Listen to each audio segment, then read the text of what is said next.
August 20, 2007, a 12-year-old walking Jebediah Island's shoreline in British Columbia spots a nearly new size 12 running shoe. It's heavier than it should be. Inside is a human foot, still largely intact. 6 days later, and 50 kilometers away on Gabriola Island, hikers find another sneaker with a foot. Different brands, both right feet, not a pair. Those two discoveries were only the beginning. Over the next dozen years, one or two shoe-encased feet surfaced almost annually around the Salish Sea, on the Canadian side and in Washington state. By 2019, the count reached 21. Theories exploded. Victims of organized crime, human trafficking, even remnants from the 2004 Indian Ocean tsunami riding the Pacific currents. Internet lore elevated the idea of a Salish sea killer, severing feet and tossing them into tidal highways. The forensics tell a different story. In case after case, DNA identified missing persons who had entered the water, some intentionally, some by accident, years apart. One foot traced back to a fisherman, lost in 1987. So, why feet? And why in shoes? Because shoes, especially modern foam midsoles, are both protective and buoyant. In marine environments, scavengers in decomposition separate limbs at the joints. Over time, feet inside sneakers are shielded from predation, then float free as the rest of the body sinks, disperses, or is consumed. Prevailing currents and complicated shoreline topography do the rest, depositing footwear on beaches where people will find them. Only one outlier hinted at human concealment, a Seattle discovery in December 2011 in which the lower leg was still attached and wrapped in plastic, likely evidence related to a separate homicide rather than a link in a serial chain. The rest aligned with oceanography, anatomy, and shoe design, not a murderer patrolling ferry lanes. The unsettling truth is more ordinary and no less sad. When lives end in cold coastal waters, the sea sometimes returns only what floats. A quiet afternoon patrol in the town of Heilbronn shattered in seconds. On April 25, 2007, 25-year-old Officer Michelle and her 22-year-old partner Martin parked up at the edge of a park to watch the flow of traffic. Minutes later, someone came up from behind their vehicle and opened fire at close range. Both officers were shot in the head. A taxi driver who stumbled onto the aftermath called it in immediately. Responders found something puzzling. The officer's sidearms and handcuffs were missing, and both victims were outside the car, suggesting the attacker forced them out and looted the cruiser. Against all odds, Martin survived after extensive surgery and a month-long coma, but the trauma erased his memory of the attack. Forensics recovered a clean DNA profile from the patrol car's dashboard, an apparent breakthrough that instead detonated into a forensic nightmare. The profile matched traces from a string of unsolved cases, stretching back more than a decade. In 1993, a 62-year-old woman had been strangled with wire in her German home. In 2001, a 61-year-old man died in an almost identical fashion. In both homes, large amounts of cash were missing. Later that same year, a youngster pricked their foot on a drug syringe in a park. DNA on that needle matched the earlier homicides. Based on those hits, analysts sketched a rudimentary offender profile, an Eastern European woman involved in thefts and robberies, likely funding a drug habit. From there, the DNA trail spiderwebbed across borders, burglary scenes and vehicle thefts in Germany, a violent robbery of Vietnamese gemstone traders in France in 2004, a 2007 break-in at an Austrian optician. Everywhere the same silent signature, no eyewitnesses, no camera sightings, just the identical DNA. Investigators dubbed the unseen culprit the woman without a face, and the press popularized another label, the Phantom of Heilbronn. Even as sources from Germany, France, and Austria converged, the DNA kept turning up. 7 more robberies in just 3 months, and even in the car of a woman who died under unusual circumstances at a swimming pool. Tally it all up and you had more than 40 property crimes and 6 homicides in 3 countries, all supposedly committed by one ghost-like offender who never left anything behind but her genetic calling card. Something didn't square. How could one person ping-pong across Europe, committing unrelated crimes, never being seen, never slipping up, yet deposit pristine genetic material at every stop? The answer arrived in March 2009 when a routine arrestee, who was unmistakably male, returned a perfect match to the phantom profile. That contradiction cracked the case. Investigators tested unused cotton swabs from the evidence kits themselves and found the same DNA. The contamination source was traced to a packaging facility where a female worker had inadvertently shed cells onto cotton swabs that were not certified for forensic collection. Agencies had unknowingly used those consumer-grade swabs at multiple scenes. The result? A decade-long phantom conjured entirely by contamination. The worker, of course, had nothing to do with any other crimes. The revelation was humiliating for the system and devastating for victims' families. Years of investigative horsepower diverted by a laboratory mirage, while the real offenders in those individual cases remained unidentified.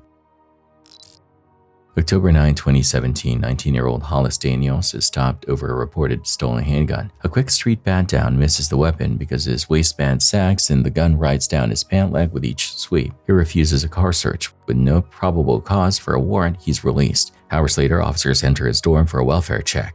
Find drug paraphernalia in the bullet hole. Daniel returns, lies about his identity, is scuffed and transported. Dash audio notes a thump in the rear seat, assumed to be handcuffs, but consistent with a concealed pistol, shifting even lower. Inside the Texas Tech Police Department, standard practice bites back. In a small briefing room, calm detainee, cuffs removed, paperwork begins. For nearly 30 minutes, the camera watches micro movements. Daniels adjusting his pant cuff, repositioning, testing hand placement. He asks Officer Floyd East Jr. about family, then shoots him at close range.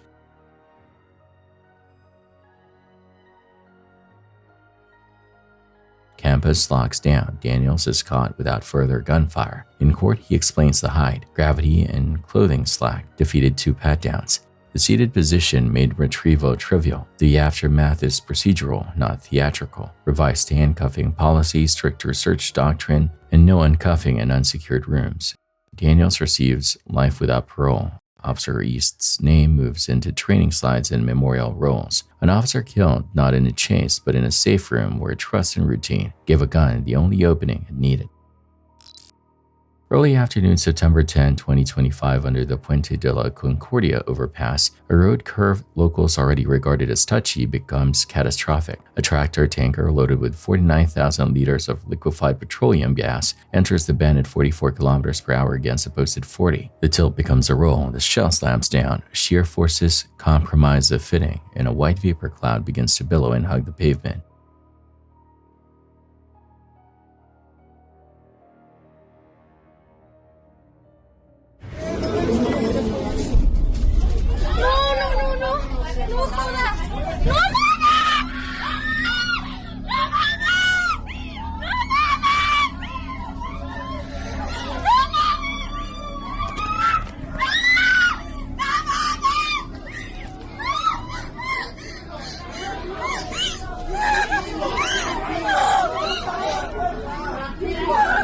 Ignition is almost immediate, likely from hot surfaces or a spark from scraping metal, producing a massive fireball. Thermal radiation flashes paint and plastics, blast over pressure and debris rake passing vehicles and roadside stalls. Fire crews arrive deploying foam proportioning systems while medics triage on asphalt, improvising with blankets and available water to cool burns and free victims trapped by warped frames.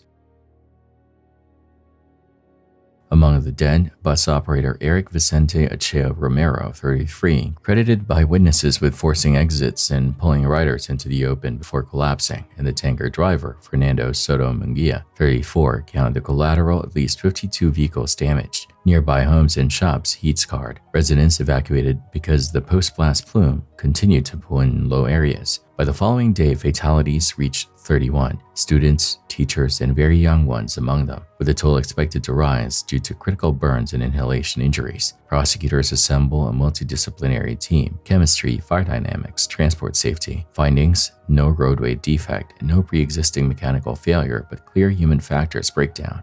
Excess speed through a rollover-prone curve and fatigue. Tachograph and duty records show only a 6-minute pause in a 7-hour window, despite a regulation calling for a 30-minute rest after 5 hours. Historical telematics capture prior speeding, including 108 km per hour and an 80 km per hour hazmat corridor. Corporate context matters. The operator Silza Grupo Tomza subsidiary initially disclaims ownership despite registry links.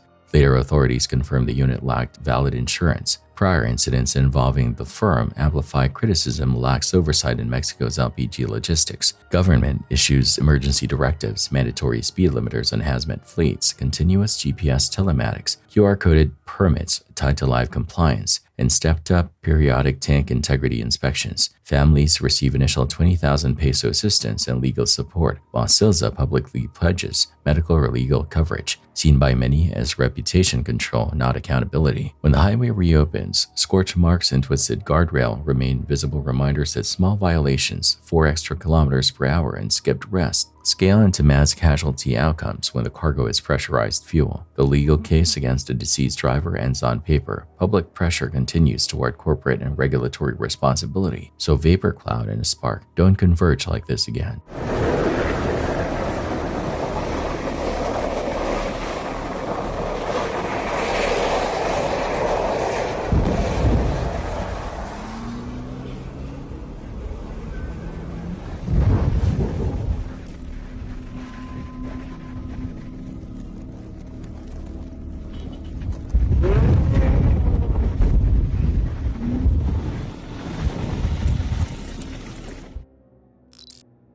Nama Peak, Namafang Nashma, 5,588 meters, a popular entry-level technical line in the Ganga Range, tracks small teams during the May-November stable window. Mr. Hong, 31 from Shaoxin County, holds a climbing assistance certificate, not a full guide credential, and joins a group pushing through 5,300 to 5,500 meters near a crevice field and exposed snow slope. Witnesses say he temporarily unclicks from the fixed line, either to frame a photo or assist someone else's photo, turning redundancy into single-point failure.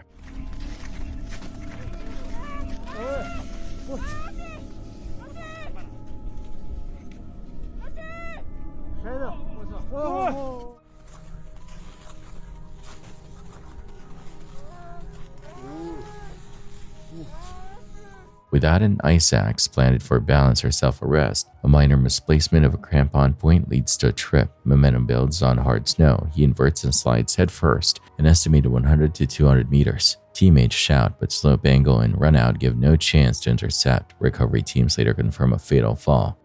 The body's flown down to Ganga Mountain Town for formalities. Early findings compound the human factor chain. The group reportedly lacked required climb permits, indicating gaps in planning or oversight. Unclipping in an exposed zone violates standard fall protection practice, and traversing without an axe ready to bite eliminates the only immediate braking option when sliding begins. Local officials state the obvious but vital: remaining attached to the line or executing proper action, hips down, self-arrest very likely prevents a fatal slide. The incident lights up Chinese social platforms and mountaineering forums, a familiar debate about risk inflation for images, normalization of quick unclip for the shot, and how intermediate climbers misread entry-level technical as forgiving. Experienced alpinists point to fundamentals: 3 points of contact, fixed line discipline and exposure, pre-briefed camera stops, and hard rules that photos never override protection. The lesson is unromantic and rigid. On steep snow at altitude, the distance between routine and rescue is measured in a single carabiner gate, and whether an axe is already in your hand when your feet betray you.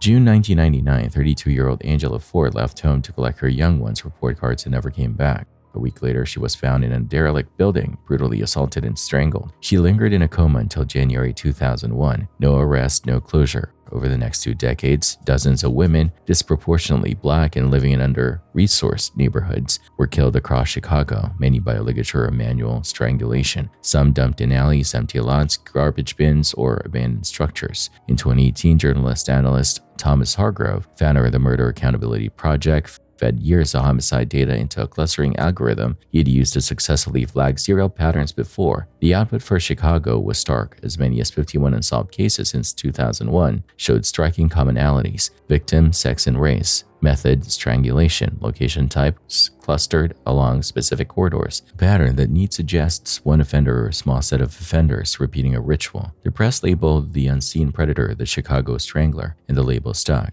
Critics argue the city's scale and context muddy the signal. In a metropolis of 2.6 million with persistent poverty, housing precarity, and street-level victimization, 3 such murders per year may not exceed grim expectations. Chicago Police Department leadership publicly rejects the serial killer hypothesis, citing DNA testing across numerous scenes that has not produced a common profile. In several cases, DNA points to different unconnected offenders. 2 dumpster cases from November 2007 show why the theory gained traction. 21-year-old Teresa Bunn and 52-year-old Hazel Lewis were both discovered in burning refuse containers days apart, both likely strangled before being set alight. Cases like those look and feel serial. Same method, same macabre staging, same vulnerable victim profile, yet the lab work has not collapsed them into one suspect. So where does the truth land? Likely somewhere between narrative and noise, Chicago almost certainly has had serial stranglers operating in overlapping windows rather than a single long-running strangler. Hargrove's algorithm did what math does best, find patterns humans might miss. The lab did what forensics does best, separate lookalikes from genuine links. The tragedy that binds the data is the one constant: women targeted on the city's margins, cases still waiting for names, arrests, and trials. Whether or not a headline-ready moniker exists, the imperative remains the same: clear the backlogs, keep testing, and match the right offender to each victim. August 28, 2017, Nathaniel Jewett, 16, enters the Clovis Carver Public Library with his father's guns and ammunition taken from an unlocked safe. He shoots, killing Christina Carter and Wanda Walters and wounding 4, including siblings Alexis and Noah Molina. The scene is small-town chaos. Reading tables overturned, patrons prone behind stacks, 911 callers describing multiple victims. Jewett surrenders quickly, hands up. Later statements outline months of deteriorating mental health, suicidal talk, violent ideation, and reported hallucinations. He admits he originally planned to attack his school, then chose the library where he had no personal grievance. Civil suits claim a chain of preventable failures: a home that left firearms accessible despite clear red flags, a psychologist allegedly aware of suicidal and violent risk who did not meaningfully intervene. Alexis, shot while shielding her younger brother, undergoes surgeries and long rehab. Noah, a young one, carries scars and trauma. Jewett pleads guilty to 30 counts, receives 2 life terms with parole possibility, plus 40 years. The legal record centers accountability, unsecured guns, missed duty to warn moments, and how no one acted can equal no one stopped this. For Clovis, a library, meant for quiet and learning, becomes a case study in how opportunity, not motive, often dictates an attacker's choice of location when barriers are absent and access is easy. Kimberly Nicole Perkins Clark, 27, mother of 4, lives under escalating control by Sam Clark Sr., 52. Patrol audio from October 2015 captures the dynamic. He calls about missing money, accuses drug use. What's your emergency? I need somebody to come to 8600 Chauvin Lane as soon as possible. She has money in her pocket, which she's not supposed to have. I got $500 missing out of my blood cabinet. Okay? And I want to find out what's going on. You're not leaving. You're not leaving. Kim, don't leave this house. Kim, don't leave this house because you know you're doing wrong. Okay, what's your name, sir? My name is Sam Clark, and she's walking out. She, with visible neck marks, tells an officer privately that the previous night he pressed a loaded firearm to her head. Drug testing, and I want to find out what the hell's going on.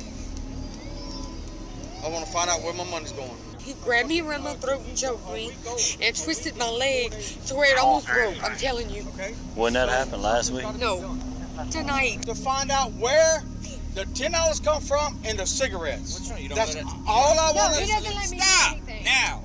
What's wrong? You don't let her have no money? She can't have no money? Yeah, she can have money anytime she wants. Then why are you worried about where her $10 come from? In her Because I want to know. Because I got $500 missing out my house. When asked about charges, she declines. Classic recantation risk, rooted in fear, dependence, and isolation. My head the other night, I'm not gonna say nothing about that, but he put a loaded gun to my head and threatened to shoot me. And you know what? I wasn't scared.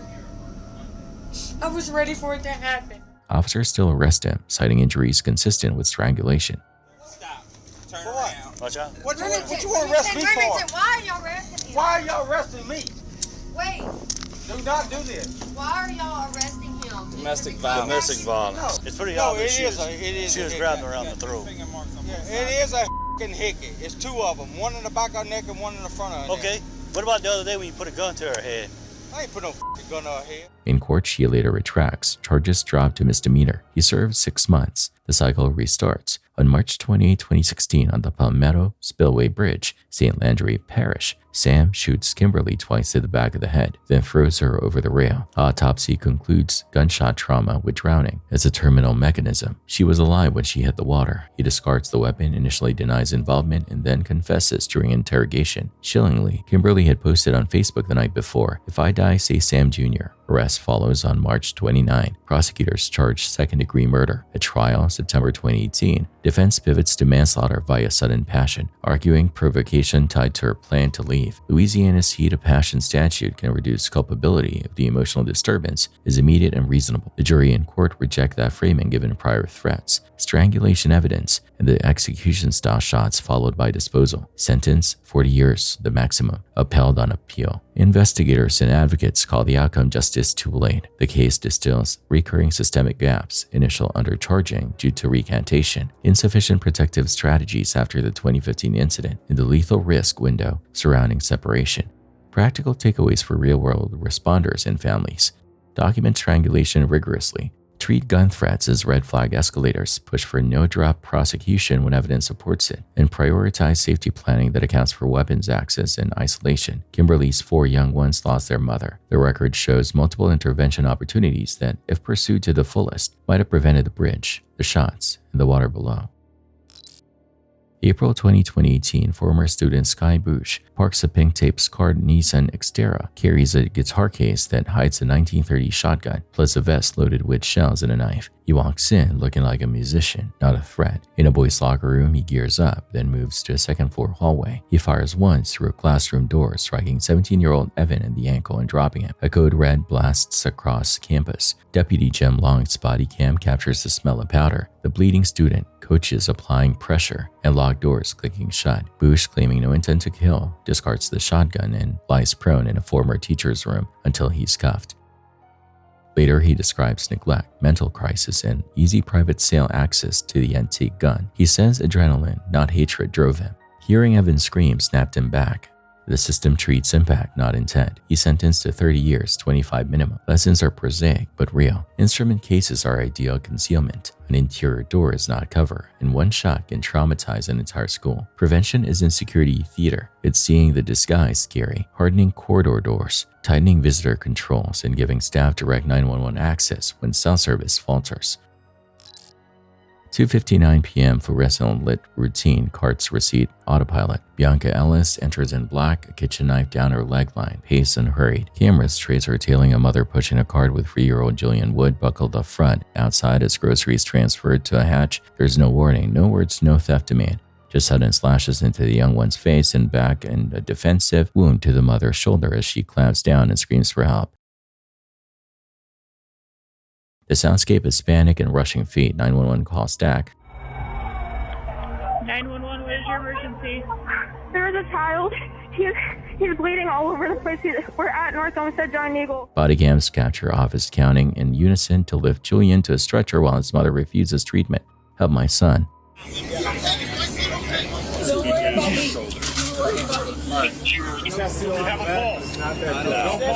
And they collapsed over here, and the lady just continued to walk. Dash cams show Alice walking, knife still in hand, not fleeing. She complies to commands, drops the blade as cuffed. Julian dies at the hospital. In months prior, Ellis ricocheted between state shelters and arrests, telling officers alarming things, including false homicide claims and once asking to be taken to prison because she had nowhere to go. Can I go to prison, because I don't have nowhere to go. Well, you haven't done anything to go to jail. But I don't have any money to have a bed to go to sleep in. I'm not even from here. I'm from Ohio. Red flags that never resulted in sustained treatment or close supervision. Charges now include aggravated murder, attempted murder, and more. Competency vacillates with medication. The courtroom will litigate sanity and intent. Video already fixes sequence and proximity. Public safety questions land harder. What's the intervention pathway for a clearly unstable adult when no immediate charge exists? What duty do shelters, hospitals, and police share to knit short contacts into actual care? The parking lot offers no theories, only minutes of preventable reality. Jana Kusanova, 48, trained aviation engineer working as a supermarket cashier, leaves home in Kazan for a routine morning shift in early November 2024 near an industrial tract, vacant lots, unsecured perimeters. She's encircled by a pack of stray dogs. She manages to call emergency services. Audio reportedly captures panic barking and a dispatcher mishearing Sobaki or attack as a sign of fire. The call drops. Response routes incorrectly. By evening, police locate her body on wasteland. Extensive bite trauma, one leg severed, significant scalp avulsion. Even her boot carries tooth impressions. Captured animals are later euthanized. City leaders issue condolences and ask for calm. A formal investigation opens, but as of October 2025, there are no publicized advances beyond the immediate animal control actions. The event spotlights the structural problem. Russian cities, including Kazan, population 1.3 m, struggle with unmanaged stray populations at the edges of industry zones and defunct shelters. Operational failures layer on top, unclear mapping for dispatch categories, poor audio triage under stress, and slow cross handoff between police and animal control. The counterfactual is narrow but real. A properly understood call, immediate dual dispatch, police plus veterinary or animal control, and a faster cordon could alter survivability. For Janice's family, those debates don't change the outcome. An ordinary walk to work intersected a municipal systems gap, and a mother of a 15-year-old youngster did not make it home. Cathedral High carries a secret literally set in stone. Its foundation sits atop a former cemetery, and fragments of reclaimed headstones are embedded through the building like grim ornaments. Late on a Friday, a janitor clocked in expecting mops in quiet corridors. Nothing more. Instead, he started filming because something felt wrong. All right, I usually don't record while I'm on the job, but this is freaking me out. It's sort of unreal. Here at work, I'm here in the janitor's closet. Yeah, let me just show you guys.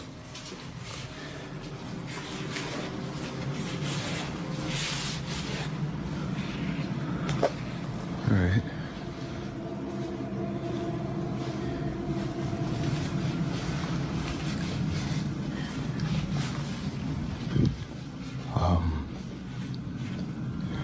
Just to, I don't know, let you guys know this school was built on the cemetery. I don't know if that helps my situation or not, but previous janitors that have worked here have tried to tell everyone that, you know, every night something happens, some spooky, I don't know, paranormal or whatever you want to call it, but yeah, I didn't really believe them until tonight. I was in here cleaning up after some students had thrown a party, but what's been freaking me out is this one right here. No matter where I'm at in the classroom or what I decide to do, it just follows me. And do your thing, you stupid balloon. I got you on camera now, so let's just, see? That right there.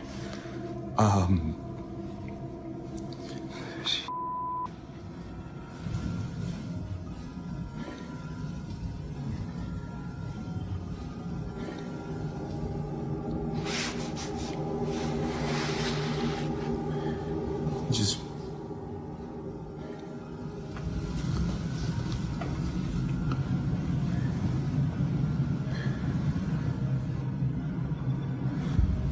ooh, okay.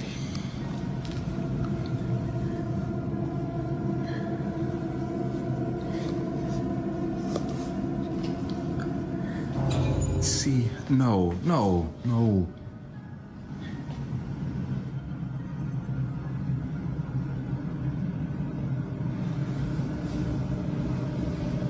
It just follows me no matter what. Ooh.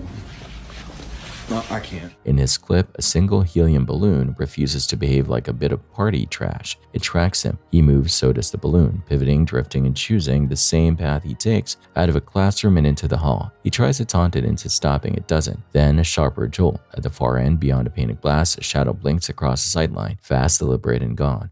He's heard the lore from older custodians. Objects repositioned between rounds, whispers threading through empty stairwells, fleeting silhouettes crossing doorways after midnight. Determined not to gaslight himself, he walked straight to security and replaced the footage. The guard, someone used to dark wings and echoing hallways, goes quiet. You see how it's falling out the classroom too? Look at the back though. Look at the class with the light. What the I'm not crazy. You saw that, right? Nah, bro. Nah, man. How long you been working security here, man? How long you been working security? I've been here a few months, but bro, I ain't never seen nothing like that. They freeze the frame with the balloon breaking, then roll to the moment a dark shape knifes past in the background. The guard has months on the job and no ready explanation. If the stone fragments in the walls are markers from beneath, maybe the school's night crew is busier than anyone wants to admit. Coincidence? String? Drafts? Or a building that still belongs to those interred below? Multiple lenses record the same sequence from different sides of the crowd. Dylan Simmons, 20, exchanges taunts with Devin Bailey amid a long, simmering dispute. Weapons surface, hammers, a bat, a folding knife. As momentum fades and people peel back toward cars, Simmons' white Mazda jerks forward, sideswipes through feet and shins, slams another vehicle, then pauses, a reset that matters legally, and accelerates again.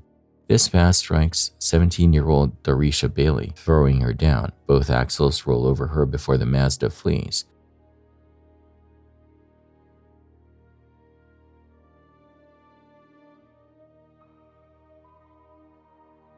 Within minutes, sirens, CPR, and body cam footage of frantic compressions. The medical examiner calls it homicide, polytrauma consistent with run over. A phone call convinces Simmons to return. He admits he hit someone but denies intent. Prosecutors charge second-degree murder plus assaults. At trial, defense frames panic under threat, citing bats hitting metal. Jurors watch and rewatch the stop and go, impact, reverse, purposeful realign, then convict on second-degree murder without intent, vehicular homicide, and 3 assaults. The acquittal on with intent reflects doubt about premeditation, not about responsibility. Sentencing can reach 40 years. The families clash in and out of court. The community now has permanent footage of exactly what separated a fight from a killing, a pause, a gear change, and a decision to drive into people.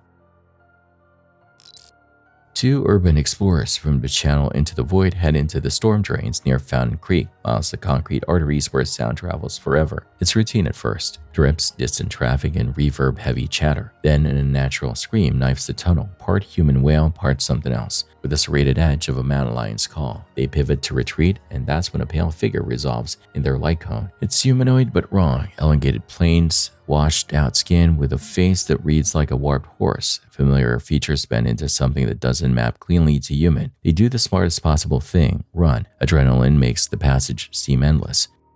Later, after posting to Reddit and drowning in theories, the filmer can't let it go. He returns alone at night. Only a camera, a headlamp, and a bad idea.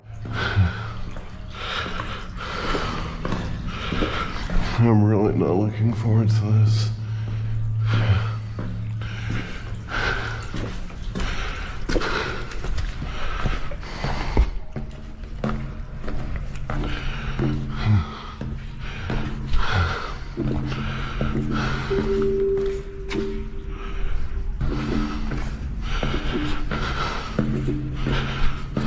I don't know what that was.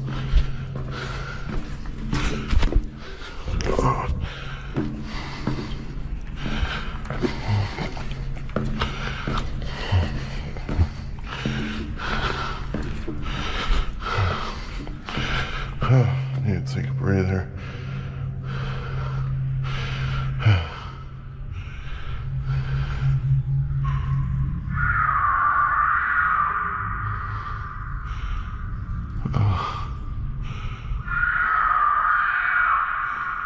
What the Nope. I'm dipping out. This shit. I don't know what that is. Oh fuck.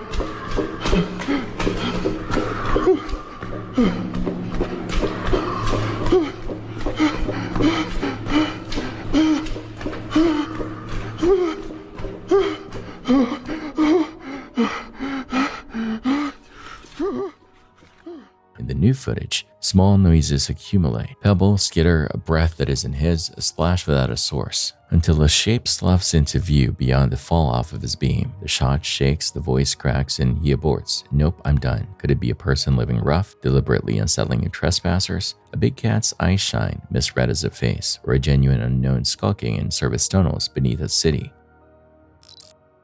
November 18, 2021, outside a chicken shop, groups of youth scrap. Bystanders film, traffic edges past. Marquez Walker, 16, produces a zombie-style knife, oversized, serrated, intimidation steel, and closes on Jermaine Cools, 14.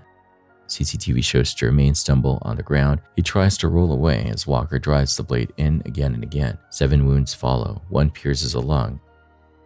A passerby throws him into a car and speeds for Croydon University Hospital. He dies within the hour. Walker, already twice caught with large knives earlier that year, vanishes for 6 weeks until found under a bed during an unrelated arrest. On remand, staff sees notebook lyrics that brag about leaving Mandem bleeding, and he later joins the jailhouse group assault that leaves another detainee with brain injuries. In 2023, he's sentenced to life with a 19-year minimum. The case becomes a billboard for the UK's knife crisis. Bans on zombie knives don't stop online sales and street circulation. Habitual carriers treat blades as fashion and leverage. Prevention talk turns operational. Targeted stop search in hotspots. Prosecution consistency for possession, and upstream work with a very small cohort who carry daily. For Jermaine's family, policy is abstract. Their young one is gone, a teenager reduced to a memorial mosaic, and a cautionary tale about performance weapons in real fights.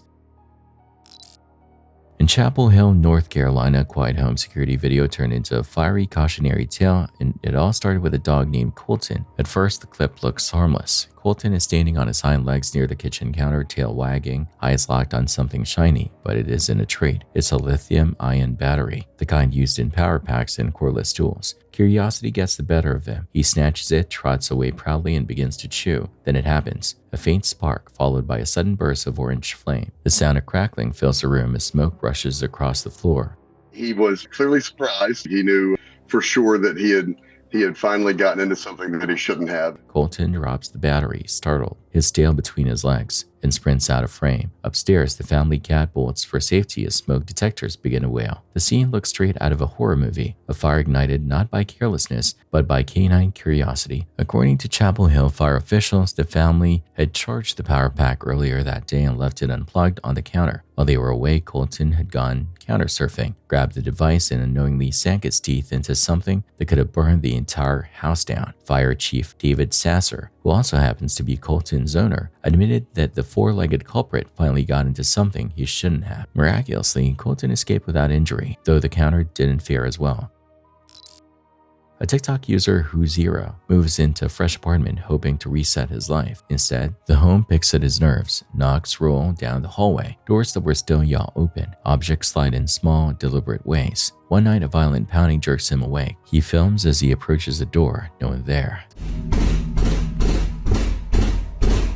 Hej, tak chyba od pół godziny cały czas mi coś nawala w drzwi.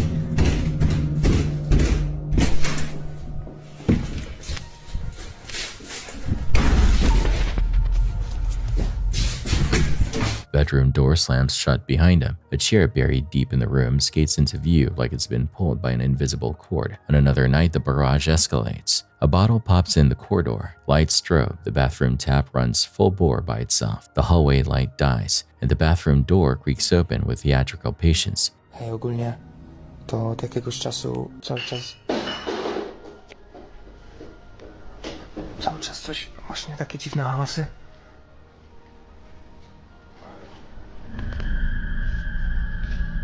Ja pierdolę, co to?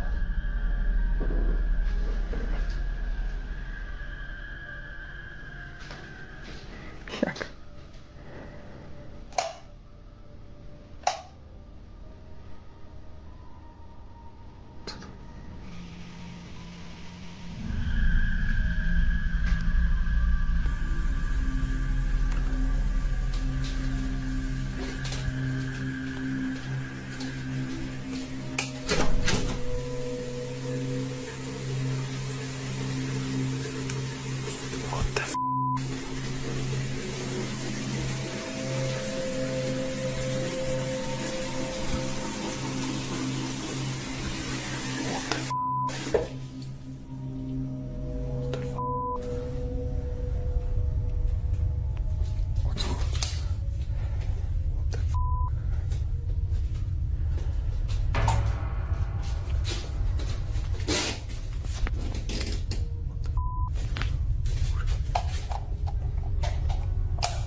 He tries to ignore it, locks his bedroom, and cues a movie.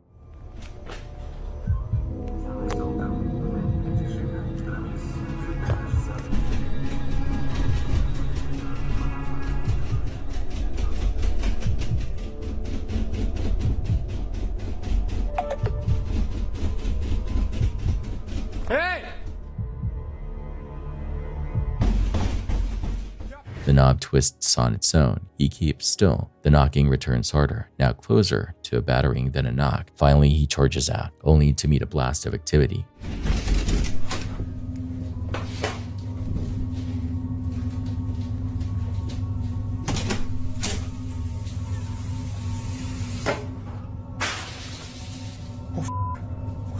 What the f? Whoa!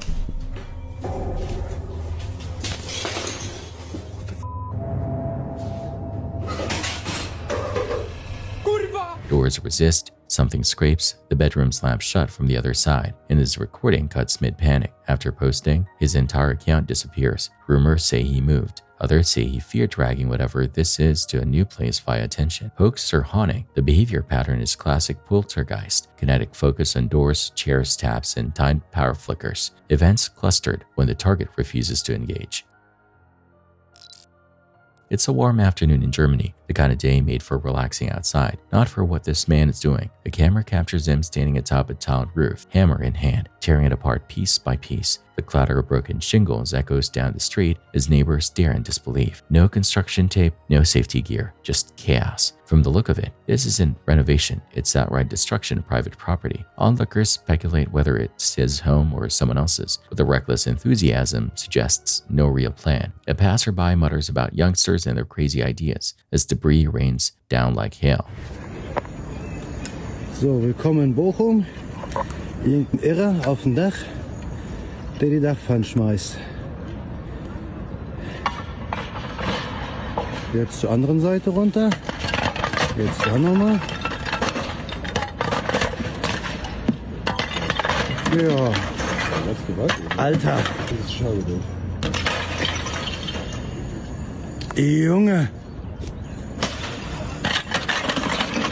Okay, das Video. Each blow sends fragments flying into the air, a bizarre mix of confidence and carelessness. It's unclear if frustration, alcohol, or some deeper motive drove him up there, but one thing is obvious: that roof never stood a chance.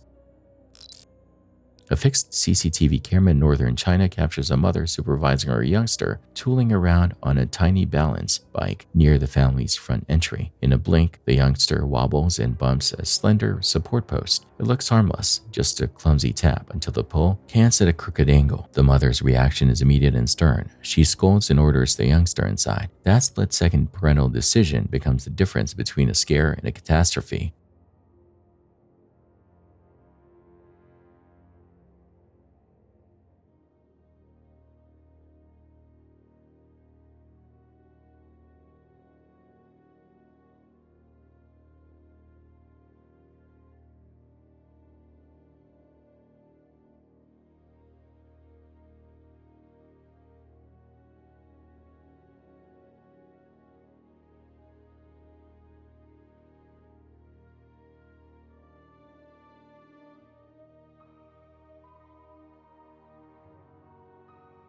Seconds after they step through the doorway, the awning or roof assembly that the post was silently bracing gives up all integrity. The entire overhang shears downward in a rattle of masonry, sheet metal and dust smashing the exact spot where they had been standing. The camera doesn't need slow motion to make the stakes clear. If they'd hesitated, both would likely have been crushed under the cascaded debris. The pole the youngster nudged wasn't ornamental. It was load-bearing, a shaky prop that had been masking a structural problem. The clip is a stark lesson in two truths. Seemingly minor impacts can reveal hidden failures. An apparent snap judgment, get inside now, can be life-saving when the environment is more fragile than it looks.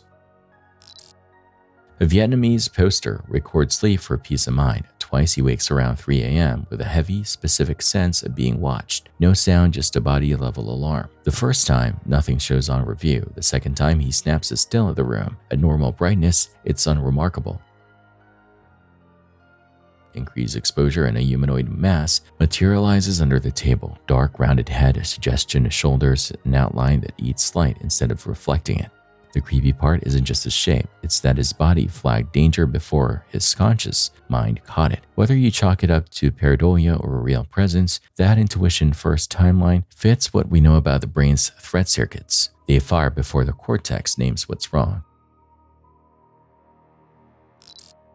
In the early morning hours of April 20th, 2023, officers responded to a crash that appeared at first glance to be a simple traffic accident, but what followed quickly spiraled into intense and chaotic DUI arrest. A sedan had collided with another vehicle, shoving it forward into a stopped bus. The scene was messy. Airbags deployed, bumpers scattered across the road, and one confused driver, Erica, the woman behind the wheel of the car that caused it all. Where are you coming from? Lawrenceburg. Literally, like, right there. When officers arrived, Erica sat behind the wheel, phone in hand, refusing to step out. She claimed she was calling her boss. Though her words were slurred, her eyes glassy and her movement slow. Witnesses told police the bus had been nearly stopped when her car came barreling forward, maybe 25 miles an hour, one said, leaving no time for anyone to react. Do you have your driver's license?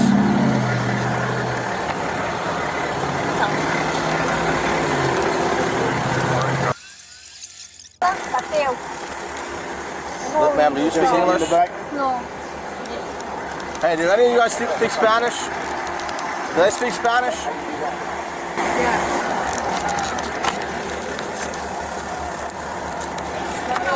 I'm guessing, ask them if the bus was stopped and they were stopped behind it. You guys speak Spanish or Portuguese? Portuguese. Portuguese and But you can Spanish. speak Spanish, okay.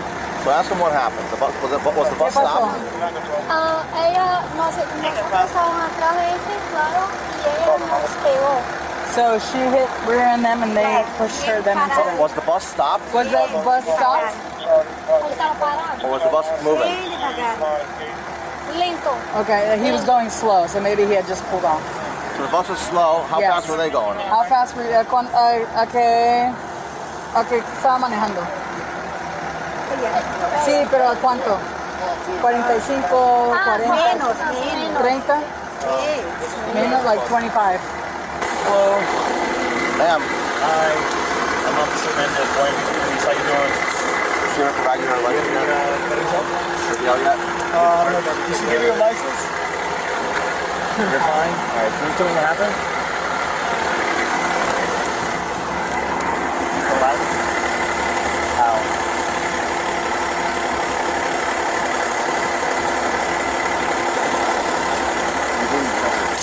What happened? Ma'am, we're over here. I'm not talking. No worries. Talk to me. Alright? No, I'm really not. That's fine. She stepped away. What's your name again? Eventually, officers instructed her to step out of the car. She refused. They warned her again several times, but she stayed put, clutching the steering wheel, muttering about calling someone. The calm, polite commands soon became more urgent. When they tried to help her out, she resisted, pulling away and shouting for her boyfriend. No. We're done with traffic crime? No. I'm conducting a DUI investigation. Okay, that's fine. That's fine. Can you cooperate with my investigation? No, I'm not getting out of the car. Go ahead and step out of the car for me, okay? No. Alright, I'm gonna pull you out of the car if you don't step out of the car. Understand? Should I video this? I'm videoing, okay? Go ahead and step out of the car. Ma'am, come out of the car. Don't. The vehicle has to get towed. Don't tense. Ma'am, your airbags went off. The vehicle has to be towed. Come out of the car. You have to come out of the car, okay? Step out of the car. Just step out. I'm just trying to help you because I don't want you to reach over and grab something. Please do not. I'm gonna let go of you, but you're gonna come out. Is that good? Okay. All right. Come out. Come on. Ma'am, don't start reaching in your car. Let's go. Let's go. Or I'm gonna pull you out. We're out of options now. Ma'am, step out of the vehicle like you were earlier. Come on. What? Get out of the vehicle like you were earlier. Listen. Step out of the car. Listen. Stop. Stop. Stop. No, officer. Hey, nope. Miranda. Stop. Stop. Relax. No. You were calm before. Relax. I spoke to you earlier. You were very calm. Yeah, Let's get back to that. Let's get back to that how we were before. I don't know why you're getting all hyper and some of that. All right. Can we pick it back up, please? Nice and calm, right? The situation escalated when officers began reading her Miranda rights, something meant to protect her, but she interrupted over and over, saying, "I don't agree with that, and I don't understand," over and over again. All right. I'm required to warn you before you make any statements. Listen to me. Can you pay attention? Give me a second. Ma'am, before you make any statements, you have the following constitutional rights. I know I have the right to. All right, I just gotta explain it to you, okay? And I know. Ma'am, just listen to him. No, I want.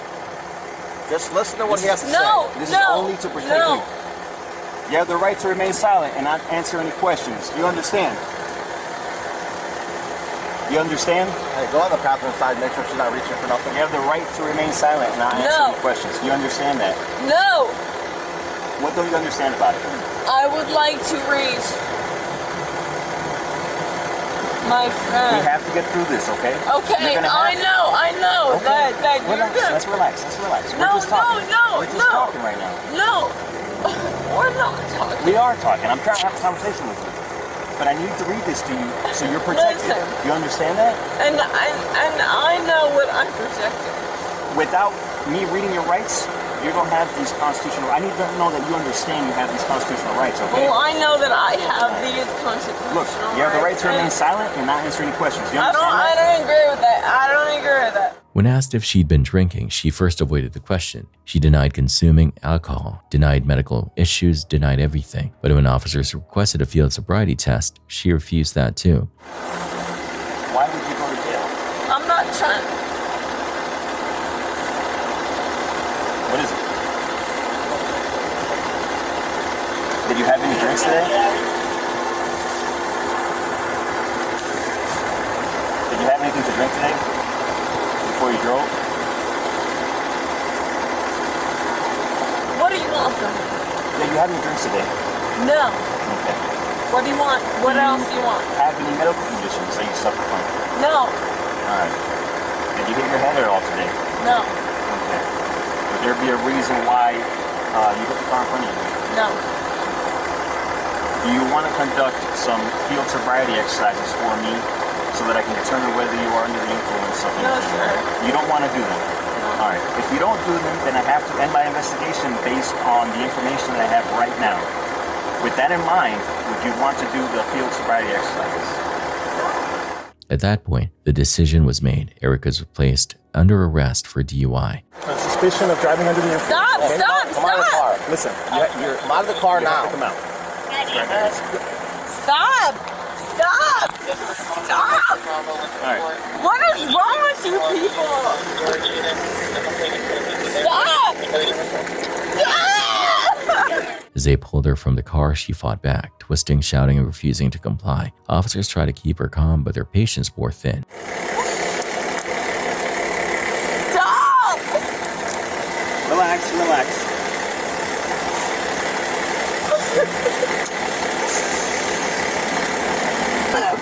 Under arrest for suspicion of driving under the influence. Okay, that's fine.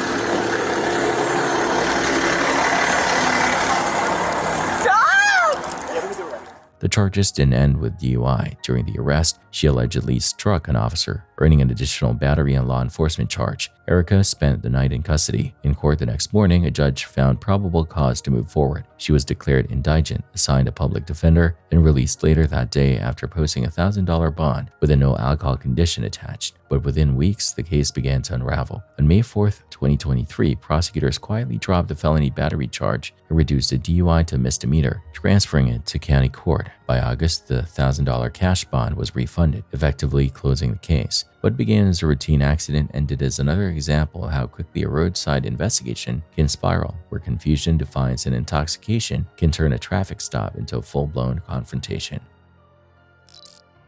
Taylor Watson never bought his girlfriend's haunted house claims. She lives alone, old homes creak, upstairs footfalls are probably heat shifts. One night she's at work and he's alone in the living room, filming more to tease than to prove. As he talks, heavy quick steps hit the staircase. Distinct cadence, rapid descent, then halt just out of sight. Camera is smashed, but I'm here at my girlfriend's house by myself.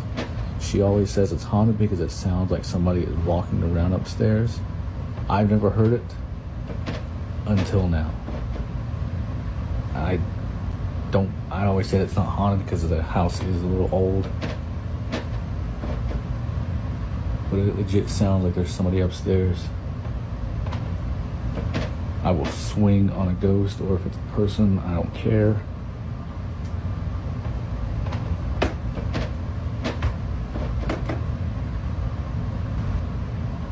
Who's up there? It's the top of the stairs. Come down these stairs and I will swing on you, I promise.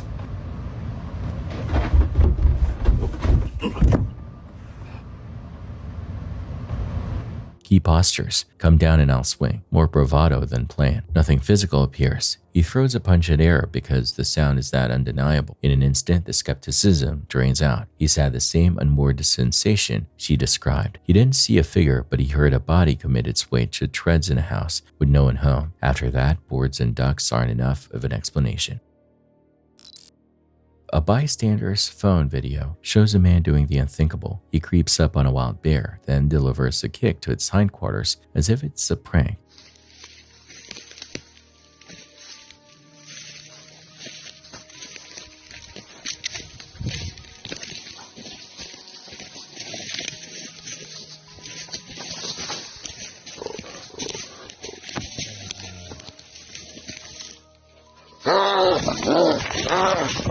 For a breath, the animal freezes, ears pivot, body tenses, processing the contact. Then raw power takes over. The bear wheels with explosive acceleration and charges. The filmer stumbles while tracking. We glimpse the man going down in brush as the bear closes. Later captions claim he was mauled but lived, though the upload's existence is the only real hint to survival. What's clear is the chain of cause and effect: provocation, confusion, predatory or defensive response. Bears can cover ground at sprint speeds a human cannot match. They also shift from curious to lethal in seconds. Even if the animal wasn't seeking a fight, a sudden strike at close range triggers a protective reaction. The clip functions as a field manual in what not to do around large wildlife. No approach, no surprise contact, no theatrics. The silence after the rush is almost worse than screams. You're left with a shaken camera, thrashed undergrowth, and the knowledge that instinct is faster than bravado. The channel Creepy Outdoors treats remote camping like church, quiet, patient, respectful. Alone in deep timber, he kills his flashlight after detecting movement, trying to become invisible the way every seasoned camper does.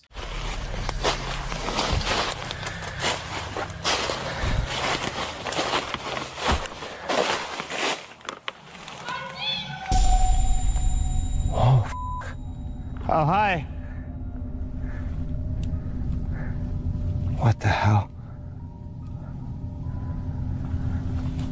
I need to get out of here. Oh boy. Oh. Okay. That was f***ing creepy. I need to get out of here. Oh, f***. Oh, hi. From the dark, a high, bright voice cuts the trees with two words: I see you. Not a shout from a buddy or a hiker scoff. It sounds close, oddly placed and wrong for the hour and location. He retreats to camp, heart hammering. Was it a prank from another campsite? A human predator testing reactions? Something less human mimicking speech? In the backcountry, ambiguity is the scariest predator of all. You can't profile what you can't resolve, and you don't get a second shot at a bad first guess. Matthew Muragi, MDY, has been posting disturbances for years. Doors nudged, objects relocating, dogs tracking something in empty hallways. With his parents away, he films a quiet evening turning loud. What's going on?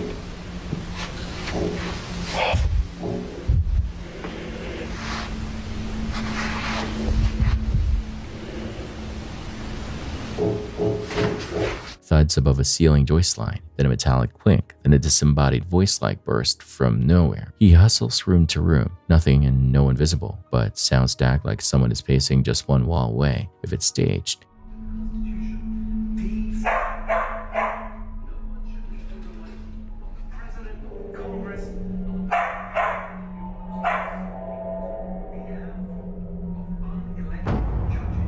What the f*** is that? What the f*** was that? It's meticulous, sound placement that dodges obvious source reveals, reaction beats that aren't theatrical. If it isn't, the pattern echoes what drives long-haul cases, periodic spikes that keep a household sleep-deprived and primed to notice the next hit. A woman, likely an agent, records a walkthrough of a 1963 single-story bungalow, narrating era details and upgrades. When the interior rhythm breaks, a door swings wide with no one in frame. She steadies, announces she's filming, and challenges whatever moved it to do it again.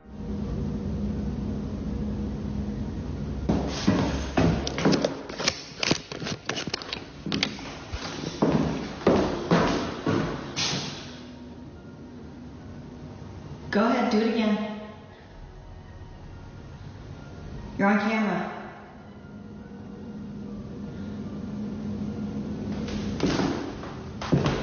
Open this door.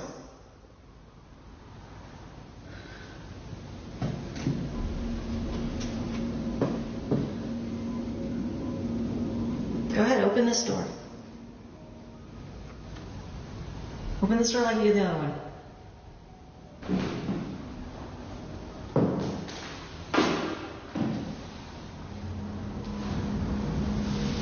Come on, just move a glass or something.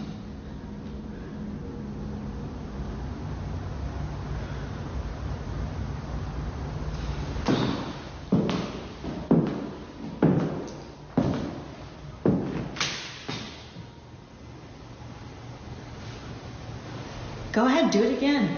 I'm not scared.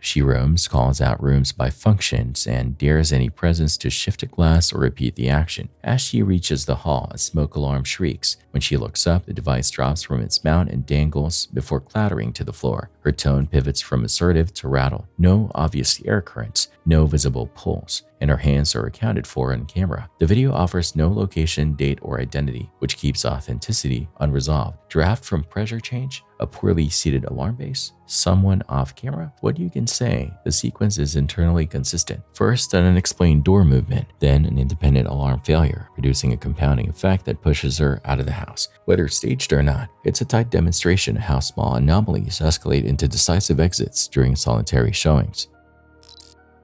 A TikTok user, BB150, films set up friend's house and wakes to weird audio. Scratches, knocks, movement you feel in your ribs. He shakes his friend awake. Both listen as noises crawl across drywall.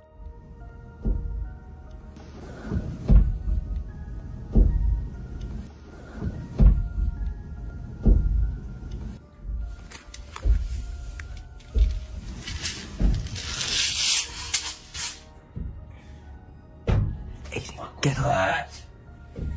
Get up. Get up.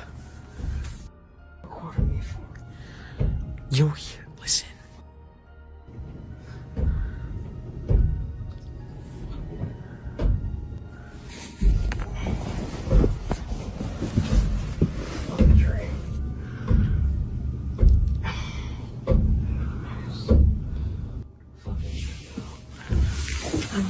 Touch that door.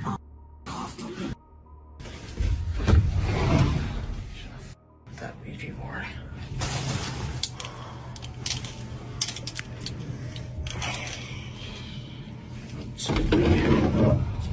I'm getting out of this room. I can't sleep in here. This shit. Certain the closet's guilty, he opens it to nothing. Empty shelf, settled hangers. He prowls instead of freezing. Easing open another interior door, his camera catches a figure hanging in the dark, an outline only obvious when you punch the brightness. I think this might be the last time.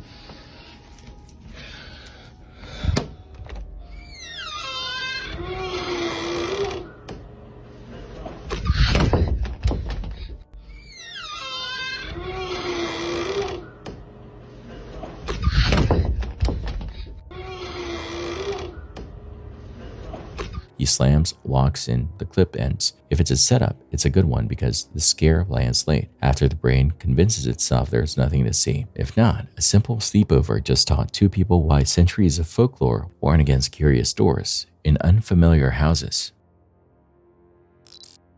Pasadena, California, November 17, 2012. A ramp area camera shows one police helicopter shut down on the pad while a second airframe approaches to set down nearby. The descending ship touches skids but doesn't hold. It begins a slow lateral drift, ground effect plus control input just off, toward the parked aircraft.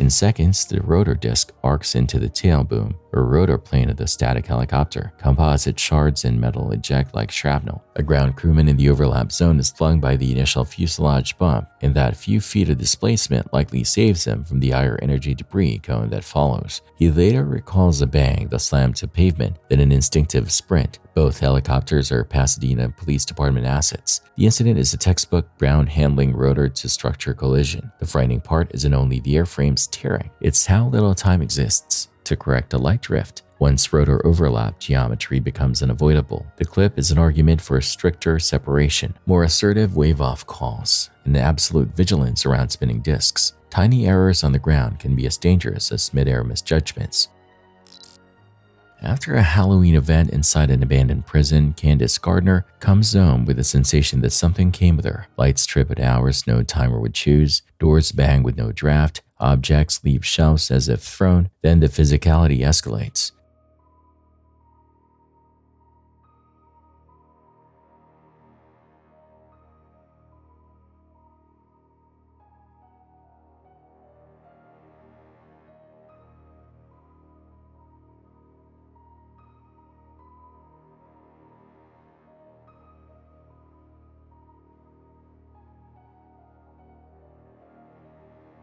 She wakes to hands that aren't there, tugging, pressing, restraining. One night, a CCTV camera captures her and her husband asleep. Her leg rises against gravity, foot twisting toward the ceiling.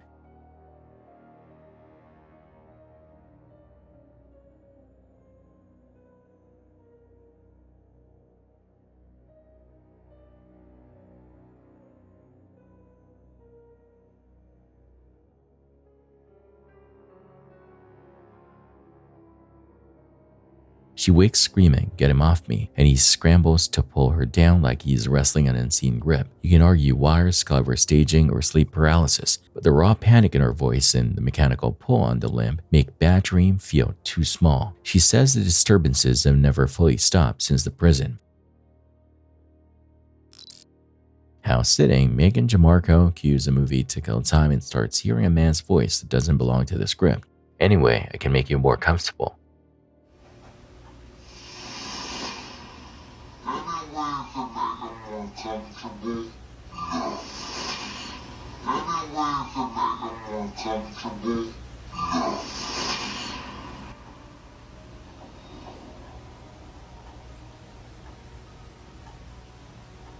She rewinds, nothing in the dialogue matches.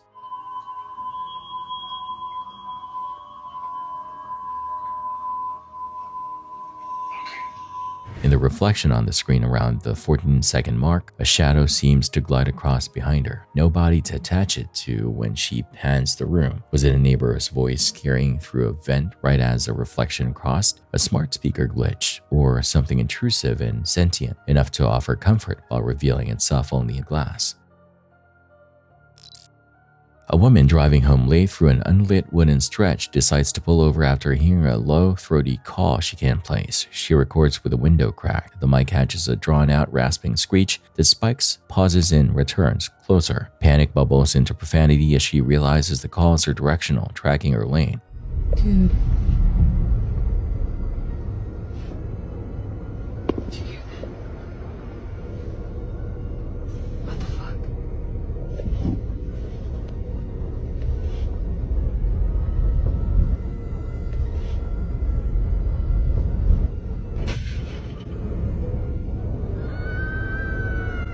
Oh my god, no. Fuck that.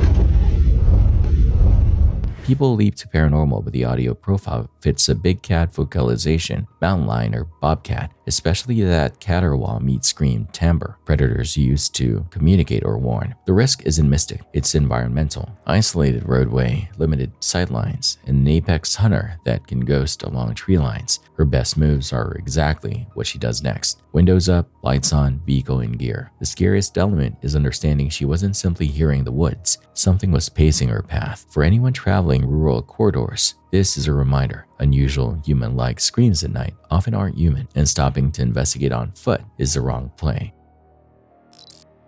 After complaints about banging from a rented storage bay, a collector rigs an interior camera. Overnight, an antique monkey doll, recent purchase, stiff joints, sits up like a marionette finding its strings, holds, then collapses limp.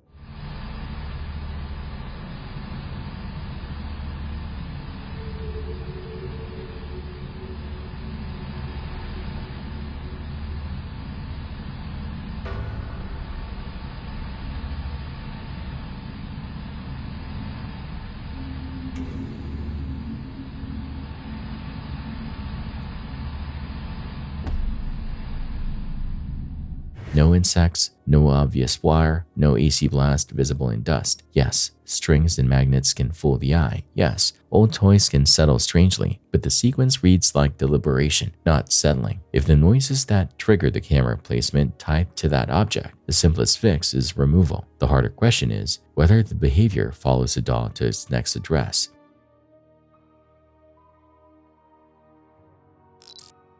Inside the Warrens' occult museum, handlers prepare to relocate the original Raggedy Ann doll, popularly labeled Annabelle. Procedures are ritualized. Open case swiftly, lift with minimal linger, move to a secondary enclosure, then immediately seal. A prayer follows, sign of the cross, Hail Mary, while another staffer wipes his hands as if to shed contact.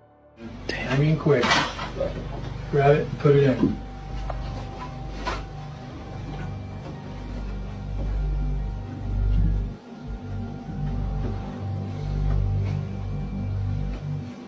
And just close it up fast.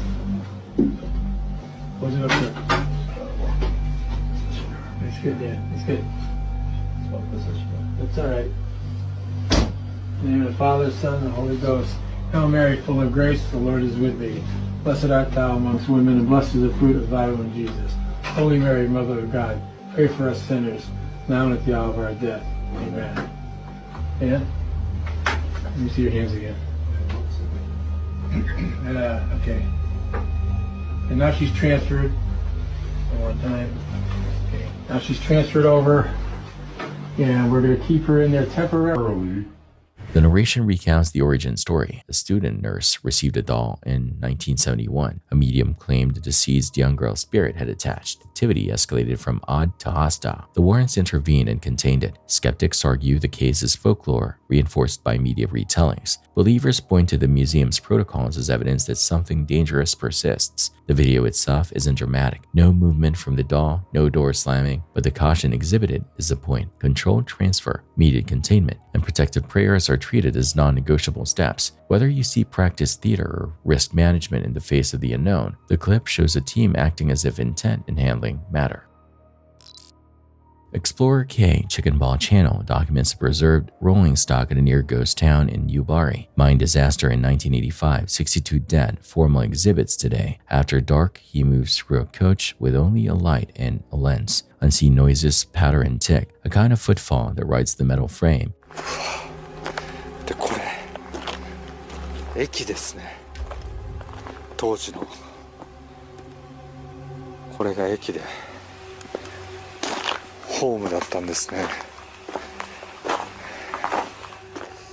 あ、開いてる。本当に開いてますね。あ、古い車両となってますが、これ扉閉めますね。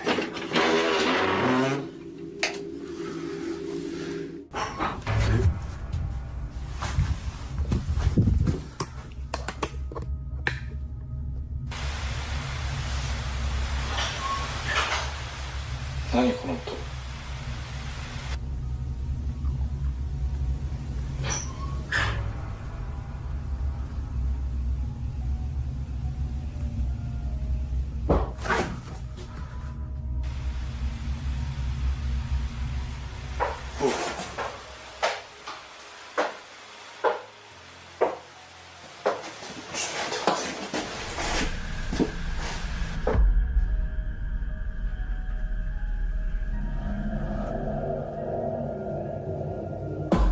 え？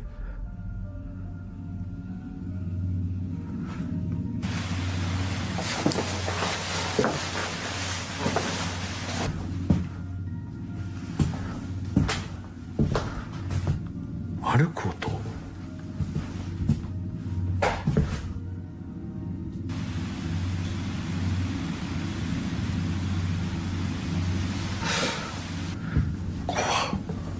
He bails, convinced there's nothing to show. 戻って定点カメラだけ一応ね検証という形でやってみようと思います。じゃあ定点カメラの方で検証しますが、まあそういうスポットではないということで何かが映るようなものはないのではないかと思います。なんか音するな。いや、定点をセットしたいと思います。Viewers later freeze a frame, a seated figure on the right, head, torso, where minutes later the seat is empty. And earlier entries show no one aboard. If it's pareidolia, from upholstery and shadow, it's an unusually clean face-like arrangement. If not, the coach may be more than a display. It may be a waiting room for those who never made their final stop. Hsinchu, Taiwan, August 30, 2020, International Kite Festival. A massive banner kite spooled skyward in gusty coastal wind, tail streaming like a windsock.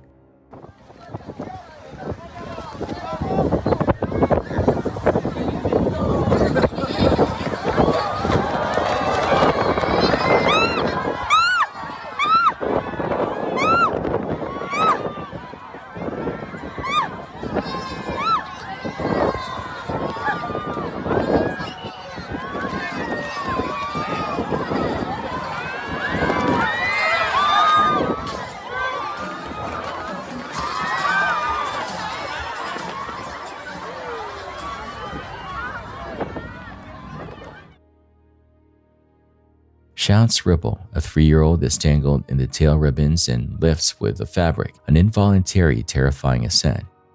For roughly half a minute, the youngster whips in elliptical arcs, the tail snapping with each wind pulse while ground crews sprint to depower the kite. Organizers torque the line, angle the kite low, and the crowd surges to a catch point. Several hands finally pull the youngster free at head height. Hospital checks later note only minor abrasions, a miracle given the height and speed. Safety takeaways. Tail streamers can entangle small bodies in seconds. Anchor teams must have immediate line dump knife readiness, and event perimeters need physical buffers to keep spectators, especially youngsters, clear during launch phases. The relief in the aftermath barely masks how close this came to fatal. Allie and a friend are stuck in the Appalachians, car dead, night deep. They keep spirits up with music and chatter, then step out for air. A male voice barks, "Hey," from the tree line, close enough to feel, far enough to hide.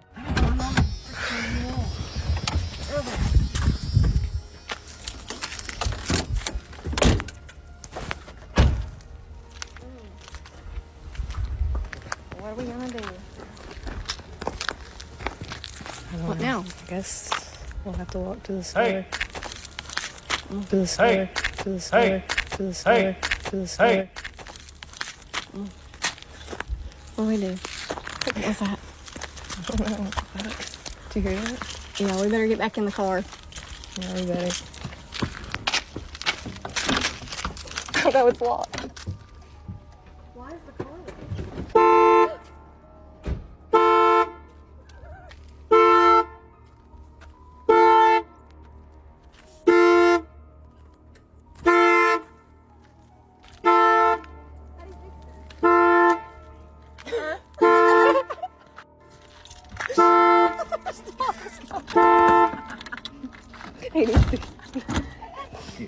This is scary. Oh my god. Okay. Did it lock? No. What's the deal with this car? I don't understand. You'll have to unlock it for me. Something weird has happened with this car. What's going on? They circle the locked car as the alarm screams at the worst possible moment. Back inside at last, fresh knocks rap on metal. No figure in the mirrors, no footsteps on gravel. Something weird has happened with this car. What's going on? Let's see if it starts. started. Waiting for connection. Bluetooth connection success. What was that? Ashley, I do not like this. Oh my god. Let's get out of here. Go. Does it run? Is it working? Yes, it is. It's working. Thank God.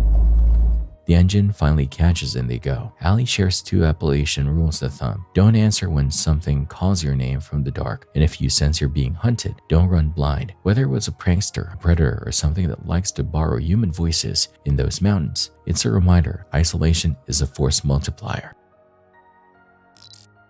January 17, 2023, a CCTV at a shipyard along Thailand's Mekong River watches workers aboard the oil tanker Smooth C-22.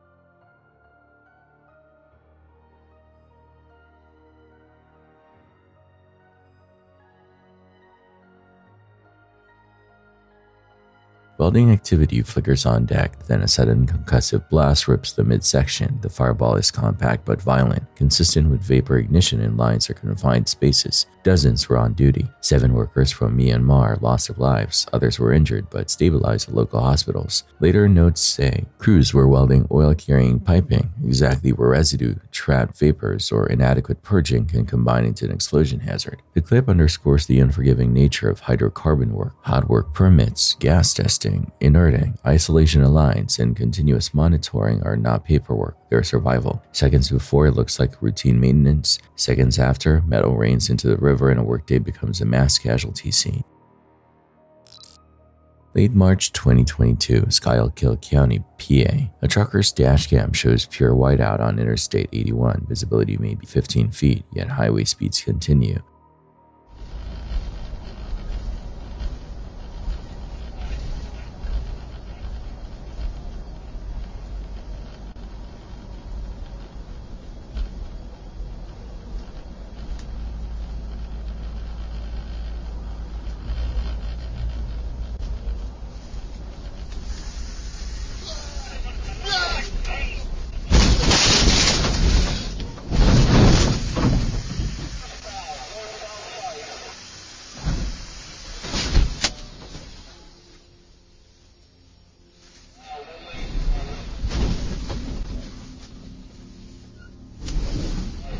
Abruptly, wreckage materializes. A chain reaction pileup spans lanes. The driver can't stop. Instead, he yanks left to avoid a pedestrian, sprinting from between disabled cars, missing the man by a stride before plowing into the barrier. The aftermath was grim. At least 3 fatalities. 24 transported, as many as 60 vehicles dangled. The clip should be mandatory winter training. If you can see, you can drive as normal. Speed plus invisibility turns every crest into roulette. The one grace note is that wheel flick left, an instinctive move that likely saved the runner's life.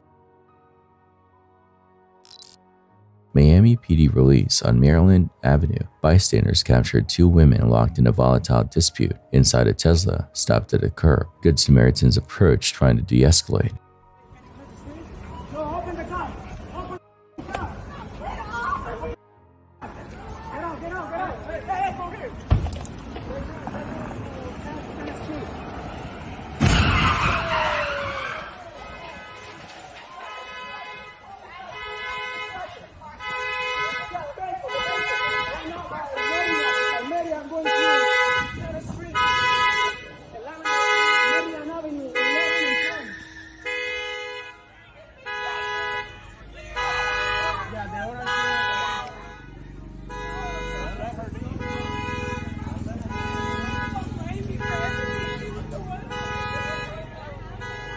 In a heartbeat, the driver stabs the accelerator. The EV leaps forward, ricochets into a string of parked vehicles, and comes to rest in a crumpled line of sheet metal. Witnesses yank the doors, pull both occupants out, astonishingly uninjured. Officers arrive and detain those involved. It's not road rage in the classic sense. This is conflict plus a 2-ton device used impulsively, with third parties yards away. The sequence is a brutal case study in why situational calm matters around vehicles. Airbags and crumple zones did their job, but it's blind luck no pedestrian was in that vector. A worker carefully climbs to the top of a massive oil tanker truck, likely to inspect or maintain one of its access hatches. The metal surface, slick with residue and dust, offers little traction. As he moves across the curved top, his footing suddenly slips with no guardrails or harness securing him. Gravity takes over. He slides sideways, arms flailing for balance before plunging off the edge and striking the ground below. Falls like this remains one of the leading causes of industrial injury and death worldwide, especially when basic safety protocols such as fall arrest lines, non-slip shoes, or access ladders are ignored. This brief moment shows how a single misstep at height can instantly turn routine maintenance into a life-threatening event. Midtown Manhattan, June 18, 2024, outside the Consulate General of Haiti. A 33-year-old Florida man identified as Jean Olivier allegedly complains inside the building about housing, then ends up at a high window pitching furniture and plank-like objects onto Fifth Avenue below.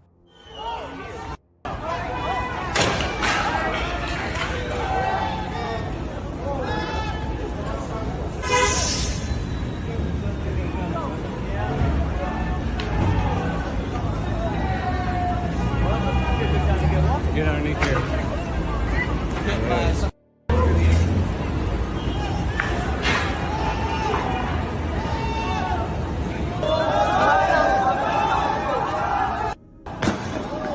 One long piece spears the traffic lane as a motorist threads through and narrowly misses impact. Crowds yell and get down while street officers move to contain the area. Charges that follow: burglary, reckless endangerment, criminal mischief, and trespass. The danger isn't abstract. Objects dropped from height gain lethal velocity quickly. In the sidewalk or roadway, here are dense with foot and vehicle traffic. The video captures the surreal overlap of urban routine and random elevated hazard. Central Russia, recent month, a car burns in lane. Bystanders rush with extinguishers. One man yanks a unit from a trunk, hustles towards the flames, and drops it.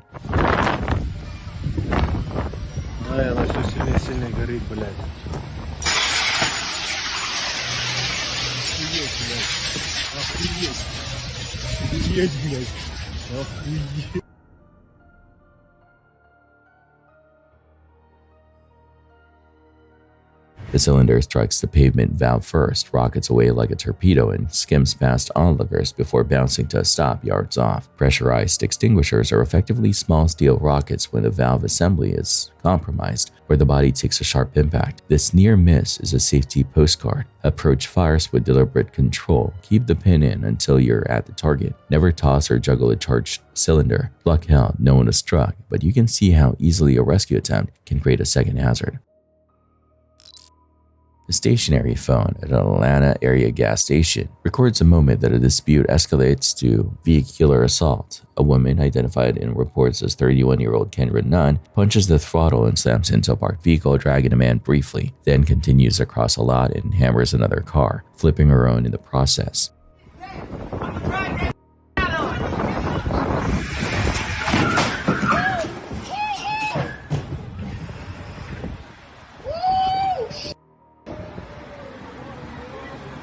Hey, move your car, ready?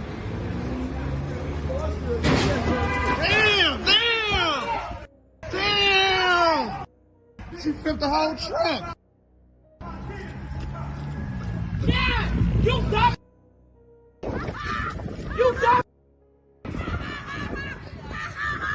Be that. Dumb jail over here. And you almost just hit my car with my kids in it.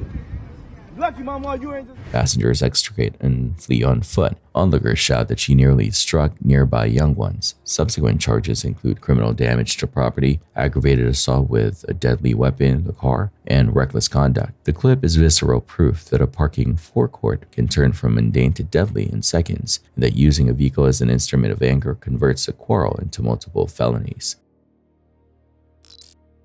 The scene highlights the importance of de-energizing machinery before attempting any maintenance. A worker reaches toward a jammed conveyor belt that's still active, a decision that nearly ends in disaster. Industrial conveyors move with relentless power, and once motion begins, it's nearly impossible to react in time. The rotating gears, pulleys, and rollers form a series of pinch points that can instantly crush or trap anything caught within. The lesson here is clear. Lockout and tagout procedures exist for a reason. Even a brief lapse in following them can result in crushed limbs, amputations, or worse. A moment's impatience isn't worth a lifetime of injury.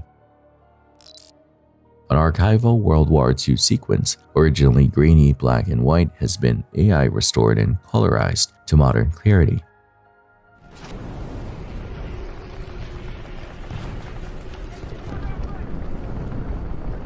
We see a Jap crew see hue, fire color, and blast dynamics land with contemporary immediacy. It reframes the psychology, not abstract tactics, but men standing at guns, watching a one-way attack resolve into their deck. The Culiacan, Sinaloa. A roadside CCTV shows a white SUV screaming through a tight street. A man inspecting his parked truck drops and rolls under the chassis as the SUV whips by.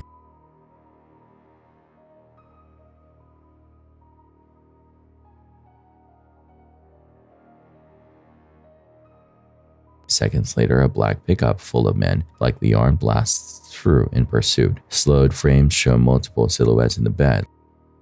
Local context fills the rest. This is cartel country, and high-speed chases can erupt without warning. The pedestrian's split-second choice to use his own truck as cover probably saved him from the second wave. The video captures everyday civilians forced into battlefield decisions because of vendetta or intercept spilled into their block.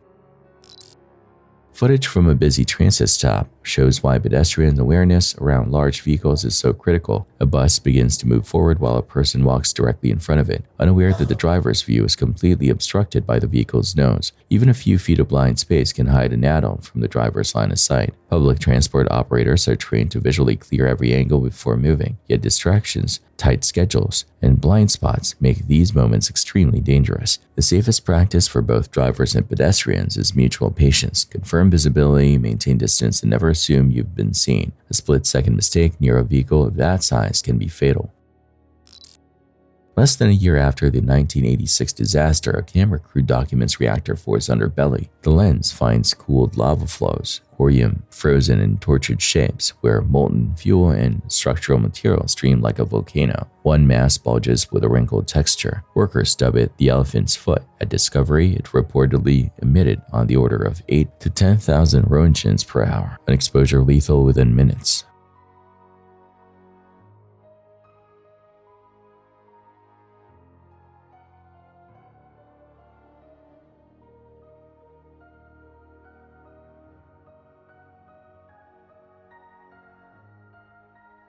The clip, now upscaled, shows the eerie normalcy of a corridor that tried to kill anyone who entered. The physics are stark: zirconium cladding, uranium dioxide fuel, concrete, sand, and boron. Mixtures fused under meltdown conditions into radioactive glass ceramic. Even decades later, the image functions as a warning about runaway design margins and the longevity of nuclear accidents.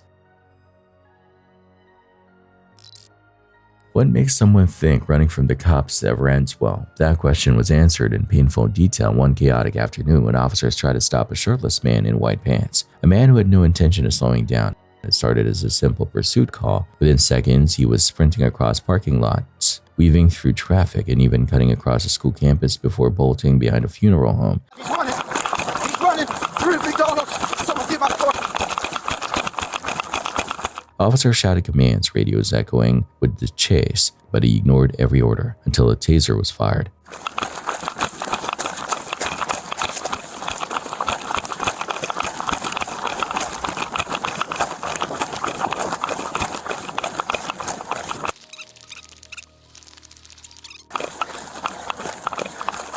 Right off of Hawkins.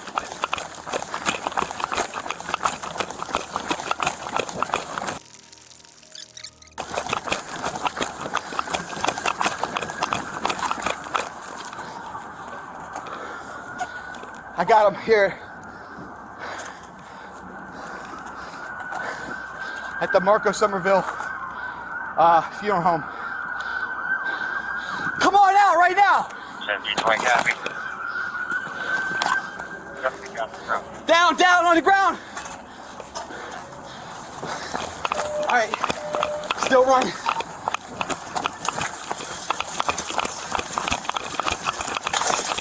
Stop! Get that right there! Climb that fence right there! Climb that fence! Stop! Now! Flip over! Flip over now. Turn to your stomach. You're gonna get tased. Turn to your stomach now. Turn to your stomach. Put your hands on top of your head. Put them on top of your head now. You're gonna get tased again. Don't freaking move. I can't breathe. You're fine. Don't do that, don't do that. Just cuff me. I can't breathe. Okay? I can't breathe. You just come in here, go back to the vehicle. What did I do, sir? Don't f***ing reach, dude. I ain't reaching. That's one thing I ain't doing. Yeah, don't f***ing reach. Oh, I can't breathe. Okay, we'll get you up in a second. Okay. Breathe. Have anybody with a vehicle? Yeah, we got an apprehension, so go back to the vehicle. All right, sit up. Help me up, please. Sit up, flip over. I'm trying to... Just help me up, please. Yeah, you gotta flip over, man. All right. Thanks. Well, I don't even know why I ran. He wasn't injured, just winded, but he kept repeating that he couldn't breathe. Paramedics were called to check him out while officers secured the scene. His name wasn't released immediately, but when they ran his information, everything started to make sense. Hey, son. How much time? My hand, please. Yep. Well, EMS will get to come check you out here shortly, man. All right.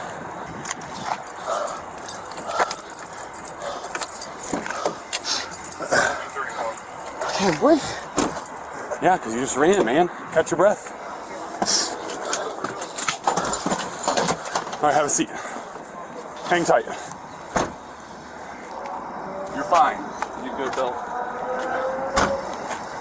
Which way? Coming this way or off the fence? The man admitted he ran because he thought he had an old child support warrant. He claimed he'd been terrified of being sent to Medina County, where he'd done time before and didn't want to return. I think I got a probation violation.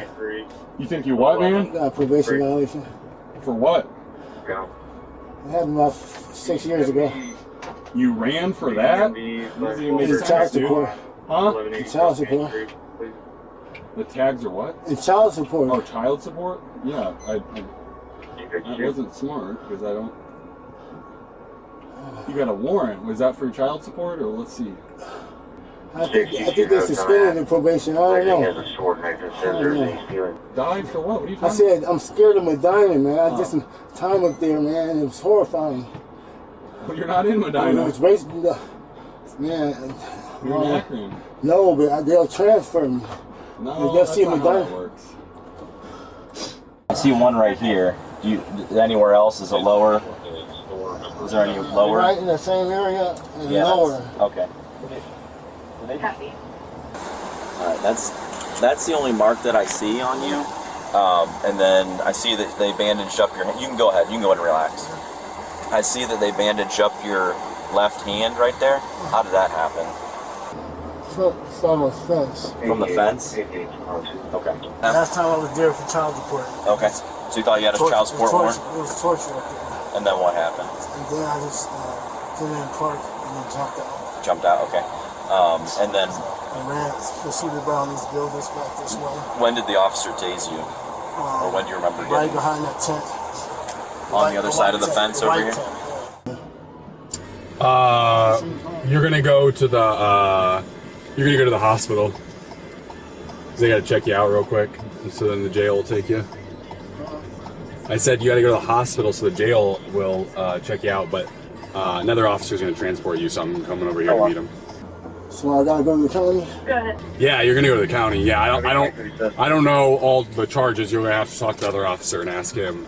So I don't want to say any of that, but yeah, you're gonna go to county. But what the officers found was far more than just unpaid child support. When they checked his record, they discovered multiple active warrants, including received stolen property, felony failure to comply, and obstruction. He even had a history of fleeing from police. One of his past charges was literally for running from law enforcement in 2020. When confronted, he looked stunned. 4 warrants? For real? He said quietly, shaking his head. The man denied having drugs or weapons, saying he didn't sell or use anything illegal. Officers searched his belongings, finding 3 phones inside the vehicle he'd abandoned mid-chase. He insisted 2 of them didn't even work, claiming one belonged to his brother and the other to his grandchild. I don't do nothing, sir. So, your phone, those are your phones in there? Yeah. You mind if we go through them? Yeah. We'll go through them, and then if there's no dope, nothing on there, then we'll get you out of handcuffs today. There's no dope in there. You want to open it up and we'll go through them and make sure? All 3 phones are yours? 3 phones. I don't know about 6. Some of them don't work. Yeah. Some don't work. The phone don't work? My brother had one. Then one of them, my grandbaby played with one of them. Empire Lines, the memory bank. Why y'all? I mean, why is it? It looks like people that have this going on tend to do something they ain't supposed to. And through all my years of experience, I'm on days, man. It's not like I just got out of the academy yesterday. People don't run for minor warrants around here. Minor warrant? How many warrants I got? You got a few, but people don't run. People that are from Akron, they run for. You got a lot more than just child support. What is it? I believe some RSP stuff. Did you receive some stolen property? Happened years ago. Usually, for all my years, people don't run unless they got something they're running for. What is I running for? What's it running for? What are you doing running out of your car, man? Man, what's the other ones? I just told you. Just receiving stolen property? Most likely, I didn't run you all. That's all coming from everybody else. Just receiving stolen property? Felony failure to comply, receiving stolen property, he's got a protection order. So you run all the time, failure to comply? I ain't got no protection violation. Eventually, his luck ran out completely. He was taken into custody and charged with resisting arrest, obstruction of justice, and held on his outstanding warrants. What started as a routine stop ended as another example of how fear and poor judgment can turn a minor warrant into a full-blown arrest, with flashing lights, tasers, and one exhausted fugitive learning the hard way that running only makes it worse. A construction worker steps behind a large piece of heavy machinery without signaling the operator. The result is a close call that could have ended far worse. The rear zones of equipment like loaders, dump trucks, and excavators are massive blind spots, often covering entire human heights. Operators rely on mirrors, cameras, or spotters, but even with those aids, movement in these zones is unpredictable. That's why every active work zone requires an exclusion area, clearly marked and respected by all workers. Entering that danger zone unannounced is like walking into the swing of a wrecking ball. One wrong step and visibility limitations make prevention impossible.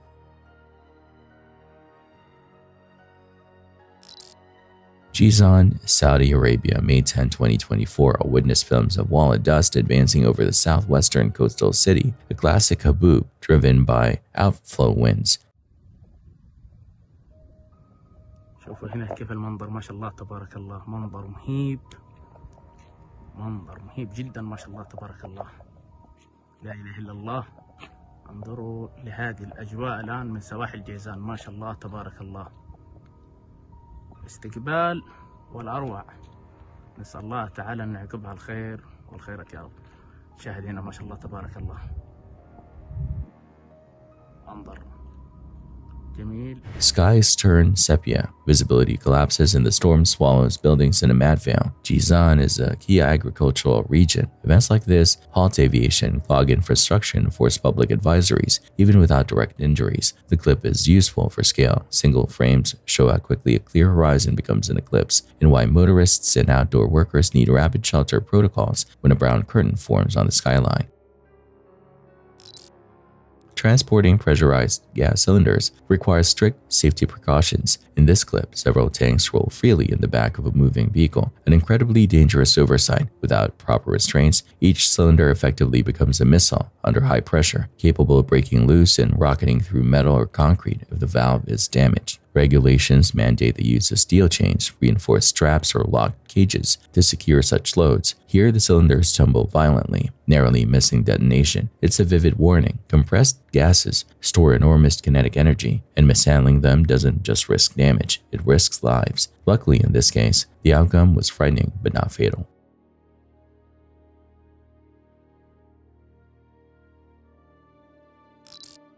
2018, Volcan de Fuego enters a lethal phase. Phone footage captures residents fleeing as pyroclastic flows pour down barrancas like avalanches of ash, gas, and rock. Visibility swings between daylight and night, and ash clouds pulse.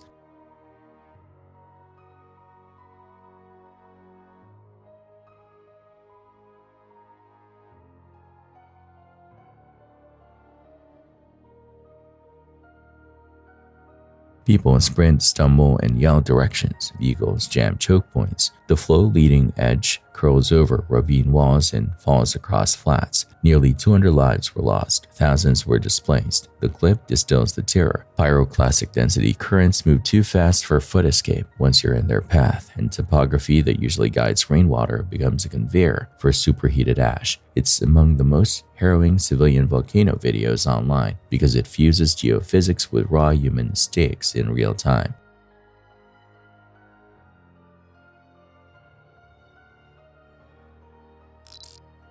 It was May 8th, 2024 in Mount Horeb, Wisconsin, a quiet village just southwest of Madison. What began as a calm Wednesday morning soon spiraled into a moment of terror, a lockdown, and an unimaginable tragedy involving a 14-year-old student. At 11:15 a.m., frantic 911 calls flooded dispatch. 911, what's the address of the emergency? Okay, and you're at the middle school, is that correct? Has anyone fired any shots? Do you know who has the gun? All right, we've got lots of help on the way. Just stay on the line here with me, okay? If you have a lockdown button, just hit it. Get away from windows and doors. Did you barricade your door? Wherever you need to hide.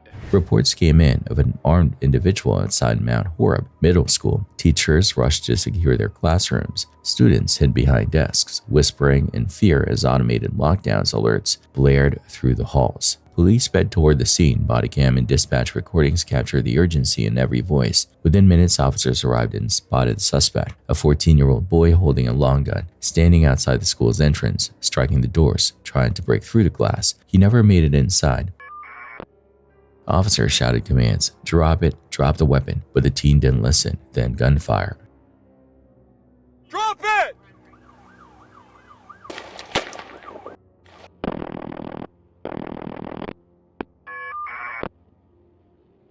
"6524, shots fired. Drop it!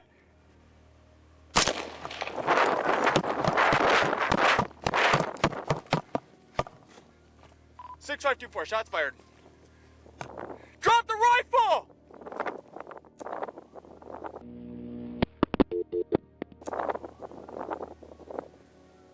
Drop it!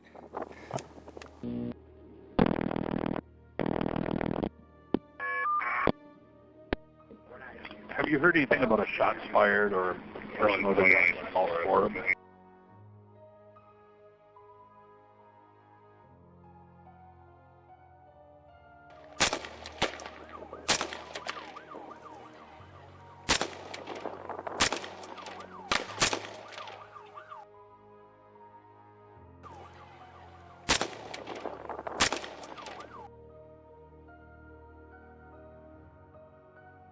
Two, 4 suspects down. 5502, the subject is down, officers are okay. Get us the med flight started here. Officers are okay. We'll get med flight started. I'm also getting reports that somebody ran towards the teen. Officers approached cautiously, confirming the teen was no longer moving. His weapon, a rifle, was pulled from his grasp and secured. No officers, students, or staff were injured, but the reality of what just happened began to sink in. School building? Negative. We have a subject down, not moving at this time. Copy. Subject no longer moving. 6515-23. Yep.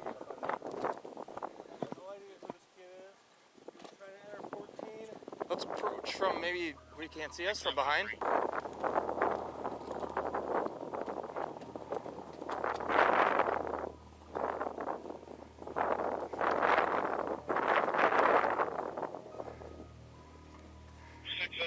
I'm in road as well. Is there a spot where they want us at all? 6524. Rifles removed from suspect. You said rifle recovered with the suspect? Outside, parents gathered in panic, desperate for updates. Police blocked off the area, calling in bomb technicians after finding the suspect's vehicle nearby. They feared it might contain explosives. At the boy's home, investigators made chilling discoveries: flammable chemicals, ammunition, and items resembling homemade explosive devices. They also found a handwritten letter addressed to the police, which read, "Hi cops, To the officer that asked to shoot me, I'm sorry, it's not your fault. The note confirmed what officers feared. This wasn't a random act of violence, but a planned suicide by cop scenario. The Wisconsin Department of Justice's Division of Criminal Investigation took over the case. Several Mount Horeb officers were placed on administrative leave as is standard after a deadly force incident. Attorney General Josh Cowell confirmed police fired their weapons but did not specify whether the suspect ever discharged his own. Back at the school, the lockdown was lifted only after police swept the campus, checking lockers, backpacks, and hallways. The threat was over, but the emotional impact was only beginning. Parents reunited with their young ones outside the school, many in tears. Community leaders praised the swift and coordinated response of teachers, staff, and law enforcement, actions that likely prevented a devastating mass tragedy. In a town known for its peace and small-town charm, that day served as a sobering reminder, even in the most ordinary places, darkness can merge without warning, and sometimes the heroes who stop it are the ones forced to pull the trigger. A fixed riverside camera watches what starts as a routine approach, a large passenger vessel idling toward a dockside restaurant built right on the bank, with decorative railings, a promenade, and soil held by retaining blocks. At first, nothing looks unsafe. Engines humming low, crew voices drifting, bystanders filming because big boats are mesmerizing up close. Then the geometry changes.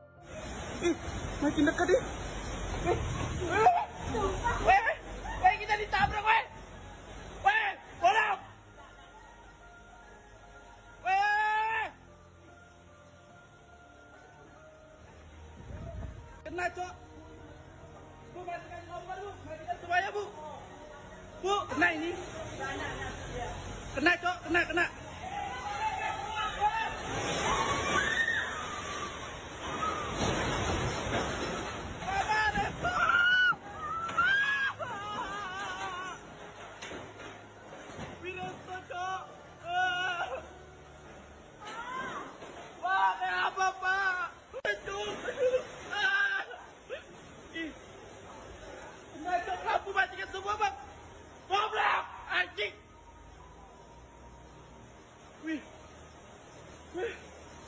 Siapa ini cok tempat kerja kita cok? Siapa ini tempat kerja kita cok bungunya? Asli bodoh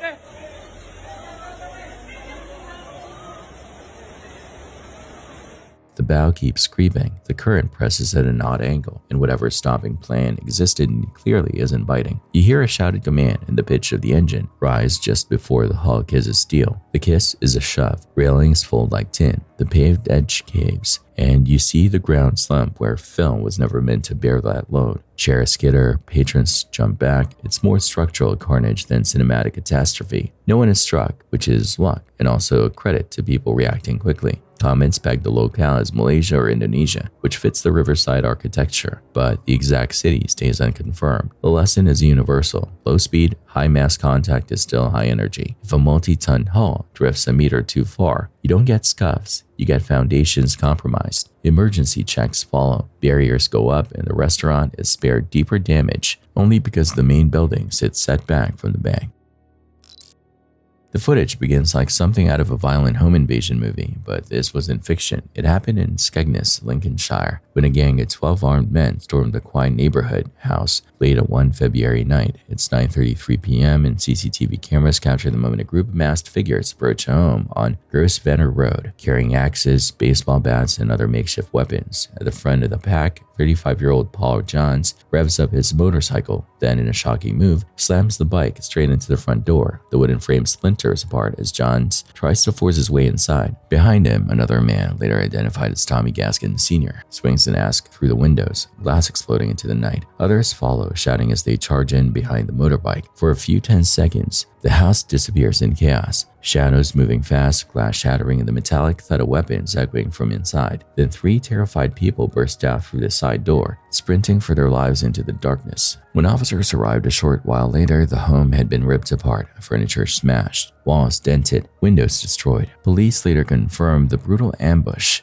was linked to an unpaid drug debt, a feud that had now exploded into full-scale violence. Detectives combed the scene, and that's when the first major clue appeared: a motorbike helmet dumped in the front garden beside a baseball bat and other weapons. Forensic testing led straight back to John's. One by one, the other attackers were tracked down. Shane Toon, 40, and Tommy Gaskin Sr., 53, were arrested after investigators pieced together CCTV footage, DNA samples, and witness statements. Johns, the ringleader who drove his motorbike through the door, was sentenced to 14 months in prison. Toon received 10 months for a fray, while Gaskin will face sentencing later. Detective Constable David Bettison of Skegness CID called the attack a grim reminder how drug-related crime poisons communities, saying, "Criminal gangs bring fear, violence, and chaos to our streets, but we remain relentless in pursuing those who harm the places we call home." The shocking video has since circulated online as both a warning and a glimpse into the kind of organized street violence fueled by drugs and intimidation, the kind of terror no one expects to see on their doorstep. From a quiet street to a scene of destruction in seconds, this Skegness break-in serves as a brutal reminder: in the world of drug debts and revenge, no home is truly safe when the wrong people come knocking.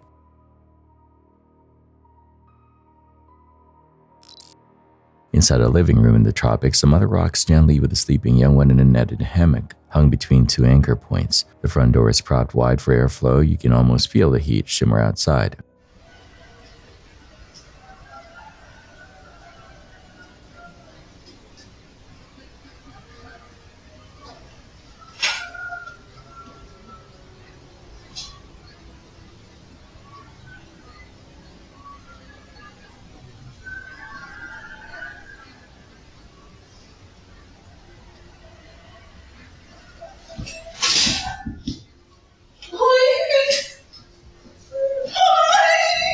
What the lens notices before she does is movement at floor level, a thick-bodied constrictor pouring over the threshold like a rope come alive. The swing arc of the hammock blocks her line of sight just long enough for the snake to close the distance. Its head tracks the motion, tongue tasting the air. The body is easily thick enough to pin an adult's leg, and there's more length out of frame. When she finally spots it, the shift from drowsy to decisive is instantaneous. One arm scoops the youngster, the other steadies the net, and she bolts for the corridor, voice breaking into a call for help. In places where jungle meets doorstep, this is not hypothetical. Large constrictors are opportunists. Hammocks and floor sleepers can read to a predator as manageable shapes. Screens, door bars, and threshold sweeps aren't overkill, they're survival design. Forget the giant beetles and flying roaches, and reptile risk alone are used for closed doors after dark, even when it's stifling. Her timing here is a difference between a viral clip and a tragedy.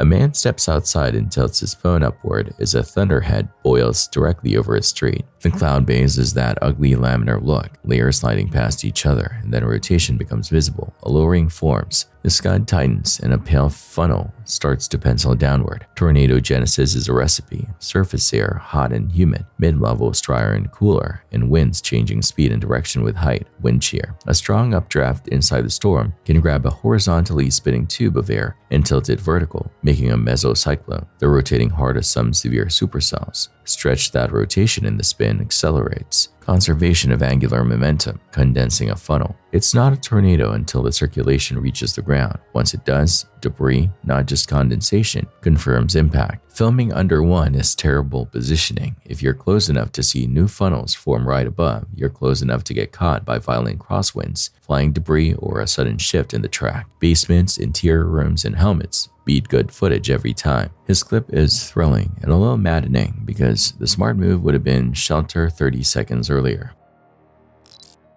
Parked beneath a clear June sky on 6/23/2009, a small group starts filming from inside their car after spotting an odd sky glow. What the camera catches is not navigation strobes or a steady beacon. 3 luminous orbs hang above the tree line, brightening and fading on their own cadence, never locking into any aviation pattern.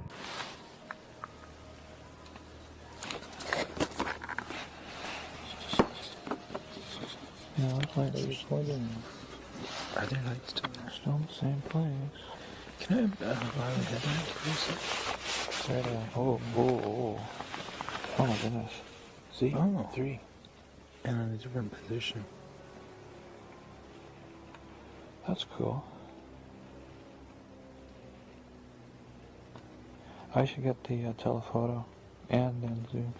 Someone swaps to a telephoto, another switches to night mode, a third tries phone zoom. Every device shows the same thing. The light pulse as if breathing, then rearrange without crossing the space between positions. Move 10 feet left and the geometry shifts again, as though the orb's apparent locations depend on where you stand. The group floats mundane theories first: lens flare, tower lights, aircraft on approach, but the behavior doesn't fit. No linear track, no anti-collision timing, no sound, and the intensity swell feels organic rather than electronic. The camera hunts the focus plane and the orbs briefly distort, but even during those artifacts, the tried spacing remains consistent, then breaks, with one orb vanishing while the other two hold. Minutes pass like this, appear, dim, reappear in a slightly different wedge. A quiet call and response in light. The tone in the car changes from curiosity to unease when the telephoto makes the orbs look uncomfortably near, like they're just above the trees instead of miles up. No one bolts. They keep recording, narrating softly, trying to triangulate by eye and failing. Eventually, the sky goes blank again. Nothing lands. No sonic signature trails away. What endures is the geometry problem they couldn't solve in a string of viewers years later, admitting that, fake or not, the pattern of those pulsing lights doesn't leave your head quickly.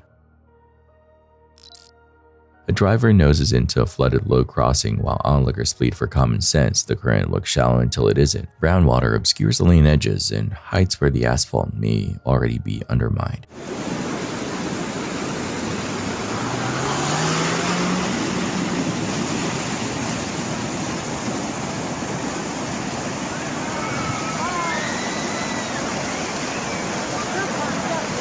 Watch out, bro.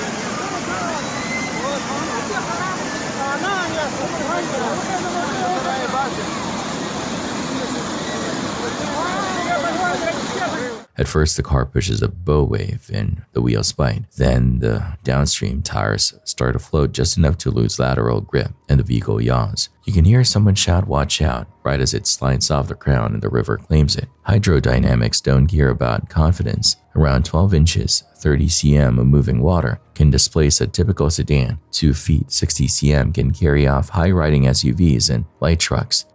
Worse, fast water abrades roadbed material, so the road you're trusting may be a suspended sheet waiting to break. If the driver bailed and made sure, fantastic. If not, the interior can fill in under a minute. Trapping belts and electronics. The practical rule, turn around, don't drown, isn't nannying, it's math. If you can't see lane markings, then you can see current. The crossing is not a shortcut, it's a lottery with terrible odds.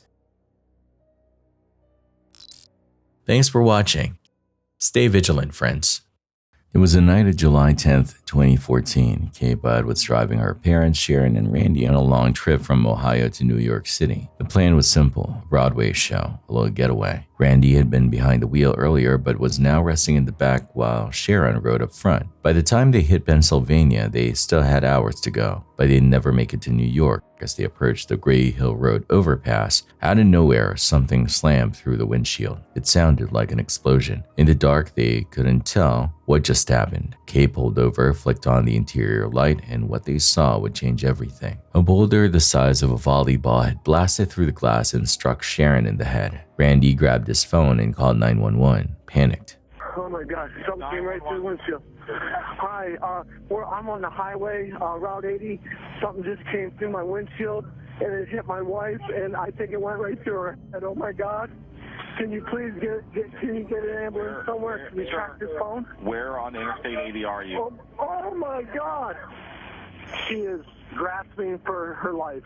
Okay, what is your name, sir? My name's Randy Budd.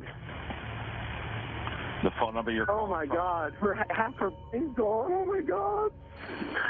Oh my God. Sharon was rushed to the hospital. Doctors performed emergency surgeries. The swelling in her brain was so bad they had to remove part of her skull. Randy and Kay were told to call family because she probably wouldn't make it through the night. But Sharon was a fighter. She'd beaten cancer once before, and against the odds, she pulled through. Though the cost was devastating, a large section of her brain and part of her face had to be removed. She lost an eye, part of her skull was replaced with plastic, and she was left severely disabled. Years of rehab followed, just to learn how to speak and walk again. So, how did a rock end up smashing through their car? The truth was chilling. Up on that overpass, 4 teenagers were messing around, breaking windows with a baseball bat. One of them, Dylan, decided to up the ante. He dropped a rock onto the next car he saw. That rock hit Sharon. They were caught not long after. Dylan got the harshest punishment, 4.5 years in prison. The others served far less.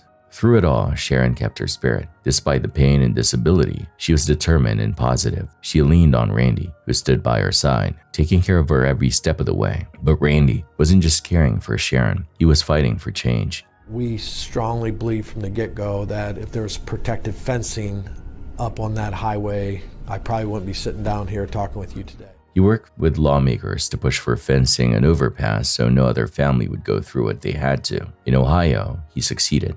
We won. We got it done. Then he turned to Pennsylvania, but while he fought publicly, he was carrying private guilt. On August 6, 2016, Randy took his own life. Just hours before, he'd sent one last message to a state senator.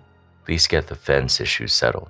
Even at the end, he was thinking of others. Today, Randy's ashes remain with Sharon, who lives in assisted care. Despite everything, she's remembered for her kindness and positivity. Her resilience, a powerful reminder how strong the human spirit can be, even in the face of unimaginable tragedy. Stories like Sharon and Randy's show how quickly life can be shattered in ways no one expects. And sometimes, danger doesn't come from violence alone. Sometimes it strikes suddenly from the unexpected places.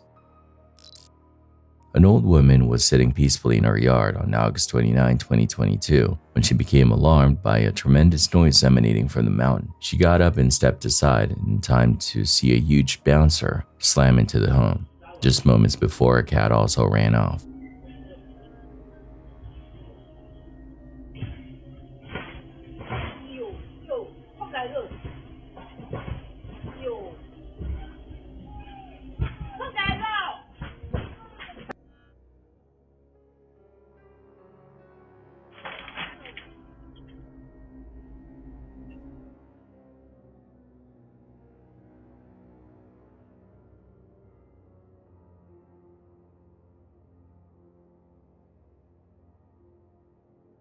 Although the house was extensively damaged, no one was hurt because of that quick response. The incident took place in China's Yunnan province, Yilan County. A nearby citizen guessed that the boulder weighed about 3 tons. I hope that she's okay. This video is captured by taxi dashcam in the Turkish province of Izmir. Shows a 44-year-old driver named August Erg picking up a lone passenger at 3:30 in the morning. The passenger is 19-year-old Delil Izal, who is seen wearing a mask and hood. The taxi driver also appears to be a pleasant man who speaks in a nice tone through the ride. Regretfully, this video is very dark and unsettling for a number of reasons. What began as a simple late-night taxi ride ended in tragedy. O maskeyi takarsan kimse durmaz abi. Ben adam insanıyım. Gezilir adamıyım ben. Ben niye almışım? İnsan bu havada sokaktan buraya kadar. Baksana dışarısı buz kesiyor. 221 kardeş. After reaching his destination and being told the fare, 19-year-old Izal pulled out a firearm and turned it on the driver without hesitation. The driver was struck 3 times and later passed away at the Ataturk Teaching and Research Hospital. This senseless act shocked the entire nation. The incident gained even more attention when Turkey's health minister posted the footage online, sparking widespread outrage and grief. In the recording, the driver can be heard explaining that he had to pick Izal up despite his suspicious appearance, not wanting the young man to be left out in the cold. A small act of kindness, one that would tragically cost him his life. Moments later, as the footage cuts, Izal is heard coldly remarking, "You shouldn't trust some people." He then rifled through the driver's pockets, searching for money. Authorities quickly arrested the 19-year-old, though since that day, little has been reported about his trial or sentencing. For many, the haunting words caught on tape serve as a chilling reminder how unpredictable and cruel human nature can be. Just before midnight on September 4th, 2022, a strange thread appeared on 4chan. The original poster explained that while staying at a Super 8 hotel, their friend stumbled onto something disturbing while flipping channels. The television listed only 68 channels, but scrolling past them revealed the Phantom Channel 73. Unlike the others, which were pure static, this one displayed a faint image of a face surrounded by snowy distortion, with a faint Plus TV logo in the corner. Plus TV was a real Finnish broadcaster, now defunct. The clip had no audio. The set itself was a Samsung model. The OP even posted video proof, and sure enough, the unsettling face was right there.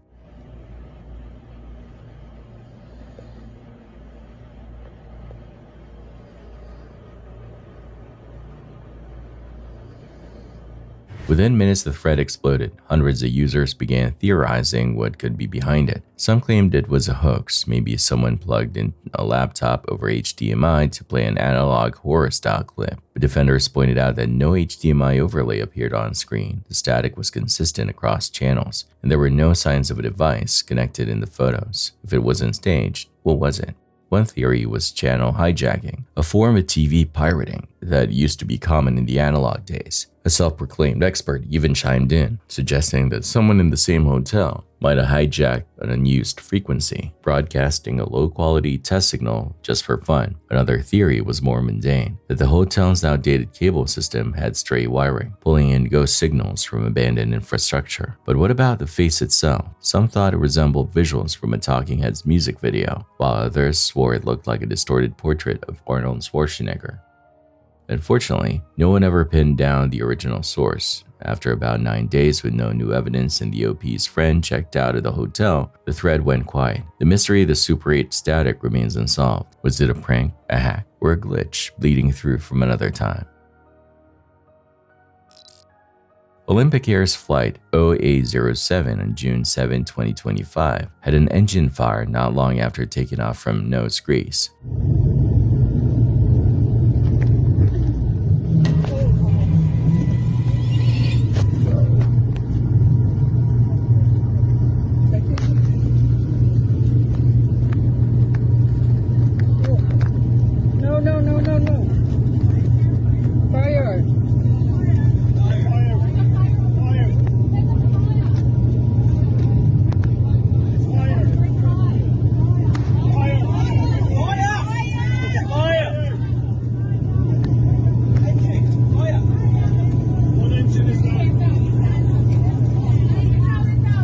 The plane had 4 crew members and 45 passengers on its way to Athens. The right engine of the aircraft caught fire as it ascended. Passengers claimed to have seen flames flare and heard a loud explosion. The crew reacted quickly, approximately 25 minutes after departure. They circled back and made a safe landing in Nose.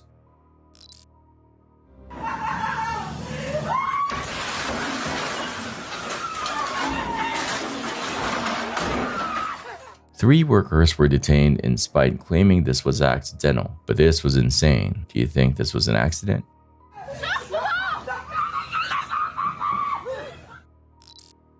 This next video was filmed by a man perched high up on a wooden platform in the middle of a forest. Why he was there or what he was doing has never been explained. The clip offers almost no context, no backstory, no follow-up. And yet, what he captured that day is both strange and unsettling. At first glance, he thought it might just be kids fooling around, but after watching the footage a second time, he quickly changed his mind.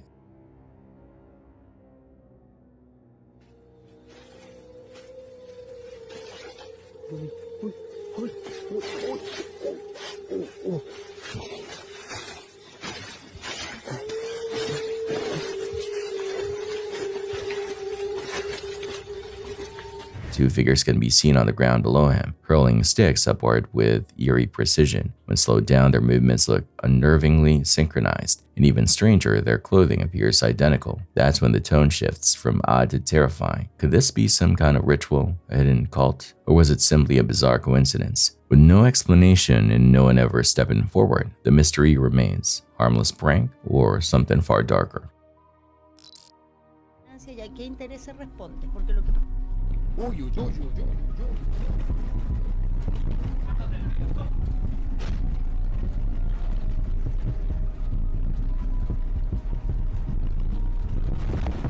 On June 6, 2025, the ground in northern Chile roared to life. A magnitude 6.4 earthquake struck without warning. Its epicenter about 54 kilometers from Diego de Almagro in the Atacama region. The quake originated deep below the Earth's crust, nearly 65 kilometers down, but the shaking above was still powerful enough to leave its mark. Buildings trembled, walls cracked, and entire neighborhoods plunged into darkness as power outages swept across the region. More than 23,000 people were left without electricity, forced into silence except for the rumble of aftershocks that followed. Roads and hillsides shifted too, with minor landslides reported in nearby towns, cutting off travel and leaving residents uneasy about what might come next. Miraculously, despite the scale of destruction, no injuries or fatalities were confirmed. But in Chile, a country perched on the Pacific Ring of Fire, earthquakes like this are a haunting reminder. They're common, yes, but never routine. Each one carries its own risks, its own disruption, and its own reminder that nature always has the final say. A little boy was in big trouble, stranded alone, floating in open water. What happened next could only be described as a miracle rescue. I know, just calm down, A fisherman out in Duluth, Minnesota, was just minding his business when he spotted something he never expected, a child struggling in the middle of the river.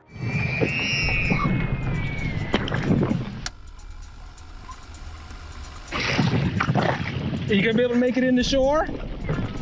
You need some help? Okay. Can you help me with my dad? Well, your dad's back there, but I'm gonna bring you in the shore, okay? I know, just calm down, Calm down, just hold my hand. Alright, so, no, you can't pull right now. Just hold on a second. I need to get into my dad. Okay, but I'm gonna bring you over to land, okay? Just calm down, you're on my boat. You don't have to worry about the current taking you out. He quickly pulled his boat over. The boy was panicked, desperate to get back to his dad, but the fisherman knew the priority was clear. Get the kid safe first, worry about dad later. There was just one problem. If the boy tried to climb straight into the boat, the extra weight could tip it and sink them both. So the fisherman calmly talked him through it, keeping him steady, making sure he held on until they reached shore. I figured out a way to get you up and out without bringing all the water in, okay? So I think if you can hold on like that, can you do that for me? Can I get you to shore? Yeah. Okay. I really need it. And then you'll be able to land on the dock, okay? Can you do that for me? Yes. You're strong, right? Yes. Okay, all right. So I just need to be strong for a few more seconds. All right? So I'm gonna try not to hit you. So I'm just gonna back us up. And what's this? Oh, that's my minnow bucket. There's fathead minnows in there, okay? My dad's Yep, your dad's not gone. He's just on the other side of that grass over there, okay? And I've been screaming it for a long time. I know, yep. And he was not listening. I know. As they floated back, the boy revealed more. He'd been yelling for his dad for a long time. His dad was nearby but never came. Even worse, it seemed like the father knew his son had fallen in and still didn't move to help. That raised serious red flags. The fisherman kept the kid calm by chatting with him, even joking about veggies and age, until finally he got him onto land. So I'm just trying to do this, okay? Can you hold on, keep holding on like that? Yeah. Okay, all right, good. How old are you? I can't remember. You can't remember? Are you that old? Are you like 101? 102? I'm young, but I grow up fast. Yeah, you know, kids do grow up fast, because I have a kid. You wanna know how old my son is? He is 6. And you just told me how old I'm 6. Oh, you're 6? Yeah, and I look like I'm 7. Oh, wow, that's good. That must mean you must eat all your fruit and vegetables. So what we're gonna do is we're almost there, okay? Yeah. We're making waves. Are you cold?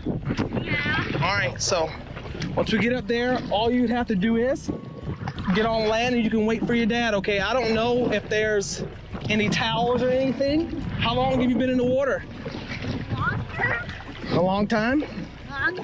Okay. I you were dad because you were coming in. No, I just didn't. I thought he was coming to get you, but he didn't come. Yeah, I know you did. I heard you screaming, so that's why I came over here. Yeah, are you still really, really cold? Yeah, I'm colder.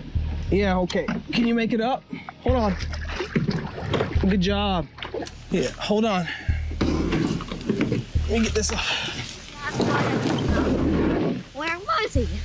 I think he got blown away over there. Come on, let's see if we can find somebody to get you a nap. The boy was shivering, showing signs of cold exposure and needed to be warmed up fast. Towels could only do so much, so the fisherman insisted on calling 911. But the boy was scared. He didn't want emergency services involved. Still, the adults knew hypothermia could set in quickly. They had to make the call. Hey, do you have any towels on him? His dad left him stranded out in the middle of the river. And he's follow me, sir. And yeah, and he's saying he's feeling cold. I was just somebody that was fishing, but I want to make sure that he's fine. Then we're gonna call 911. 911? Yeah, we gotta make sure you're doing okay, so you don't have hypothermia or something like that sitting there. I don't do 911. Why? Why don't you want to call 911? Are you scared? Yes, I don't want to. It's okay. We just gotta get you on and make sure you're getting checked out. No. I don't want 911, please. No. Do you still feel really, really cold? Yeah. Okay, come on over here, bud. Yep. So he's got you a towel. Oh, right there. Where was he in the? Yeah, he was in the bay. When I came up fishing, his dad was right next to him. Yeah. Maybe 30, 40 yards west or east of the ramp there. And the current just swept him all the way out here. Oh. And his dad There's actually 2 people drowned here in that same spot last year. Well, it was just one of those things where I thought his dad was coming because his dad has the sailboat right there, and he's still not coming. Still hasn't came in and checked in on him. So Okay, just pull this up over your head now. yeah, we just gotta make sure we get you warm and that you're gonna be okay because we don't. I don't want 911. Okay. Please. Okay, we're gonna get you all fixed up here, Jack. Because I don't know how long he had been out there in the water prior to me showing up either. So I just want to make sure he doesn't have hypothermia or anything like that that's going to set it. Then the father finally showed up, and his reaction was nothing like what anyone expected. He was weirdly casual, even joking that rescuing his son himself would have been a hassle. He almost seemed like he'd been drinking, brushing off the danger his kid had just been in. Very pleased to meet you. Yep. Sounds like he was a bit nervous. Well, he was screaming, and it was like, I looked back to see where you were at, and you were a couple hundred yards away. Then I was happy I did come here because they were here, how the boat was able to come and get you. Yes. But yeah. No, I'm very thankful of that. Me too. First I say 1,000 and then thank yous. Yep. That saved me a bunch of hassle. Yep.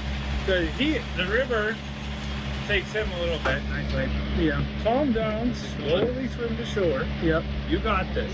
We've been in this before. I tried to get him with the boat, and of course the wind's picking up. Yep. So it just poof, right across the river. Yep. So I had to try and walk it back. That is super slow. Yep. You hear it? So thank you very much. Yep. I would chat longer, but I think I'm leaving. Yep.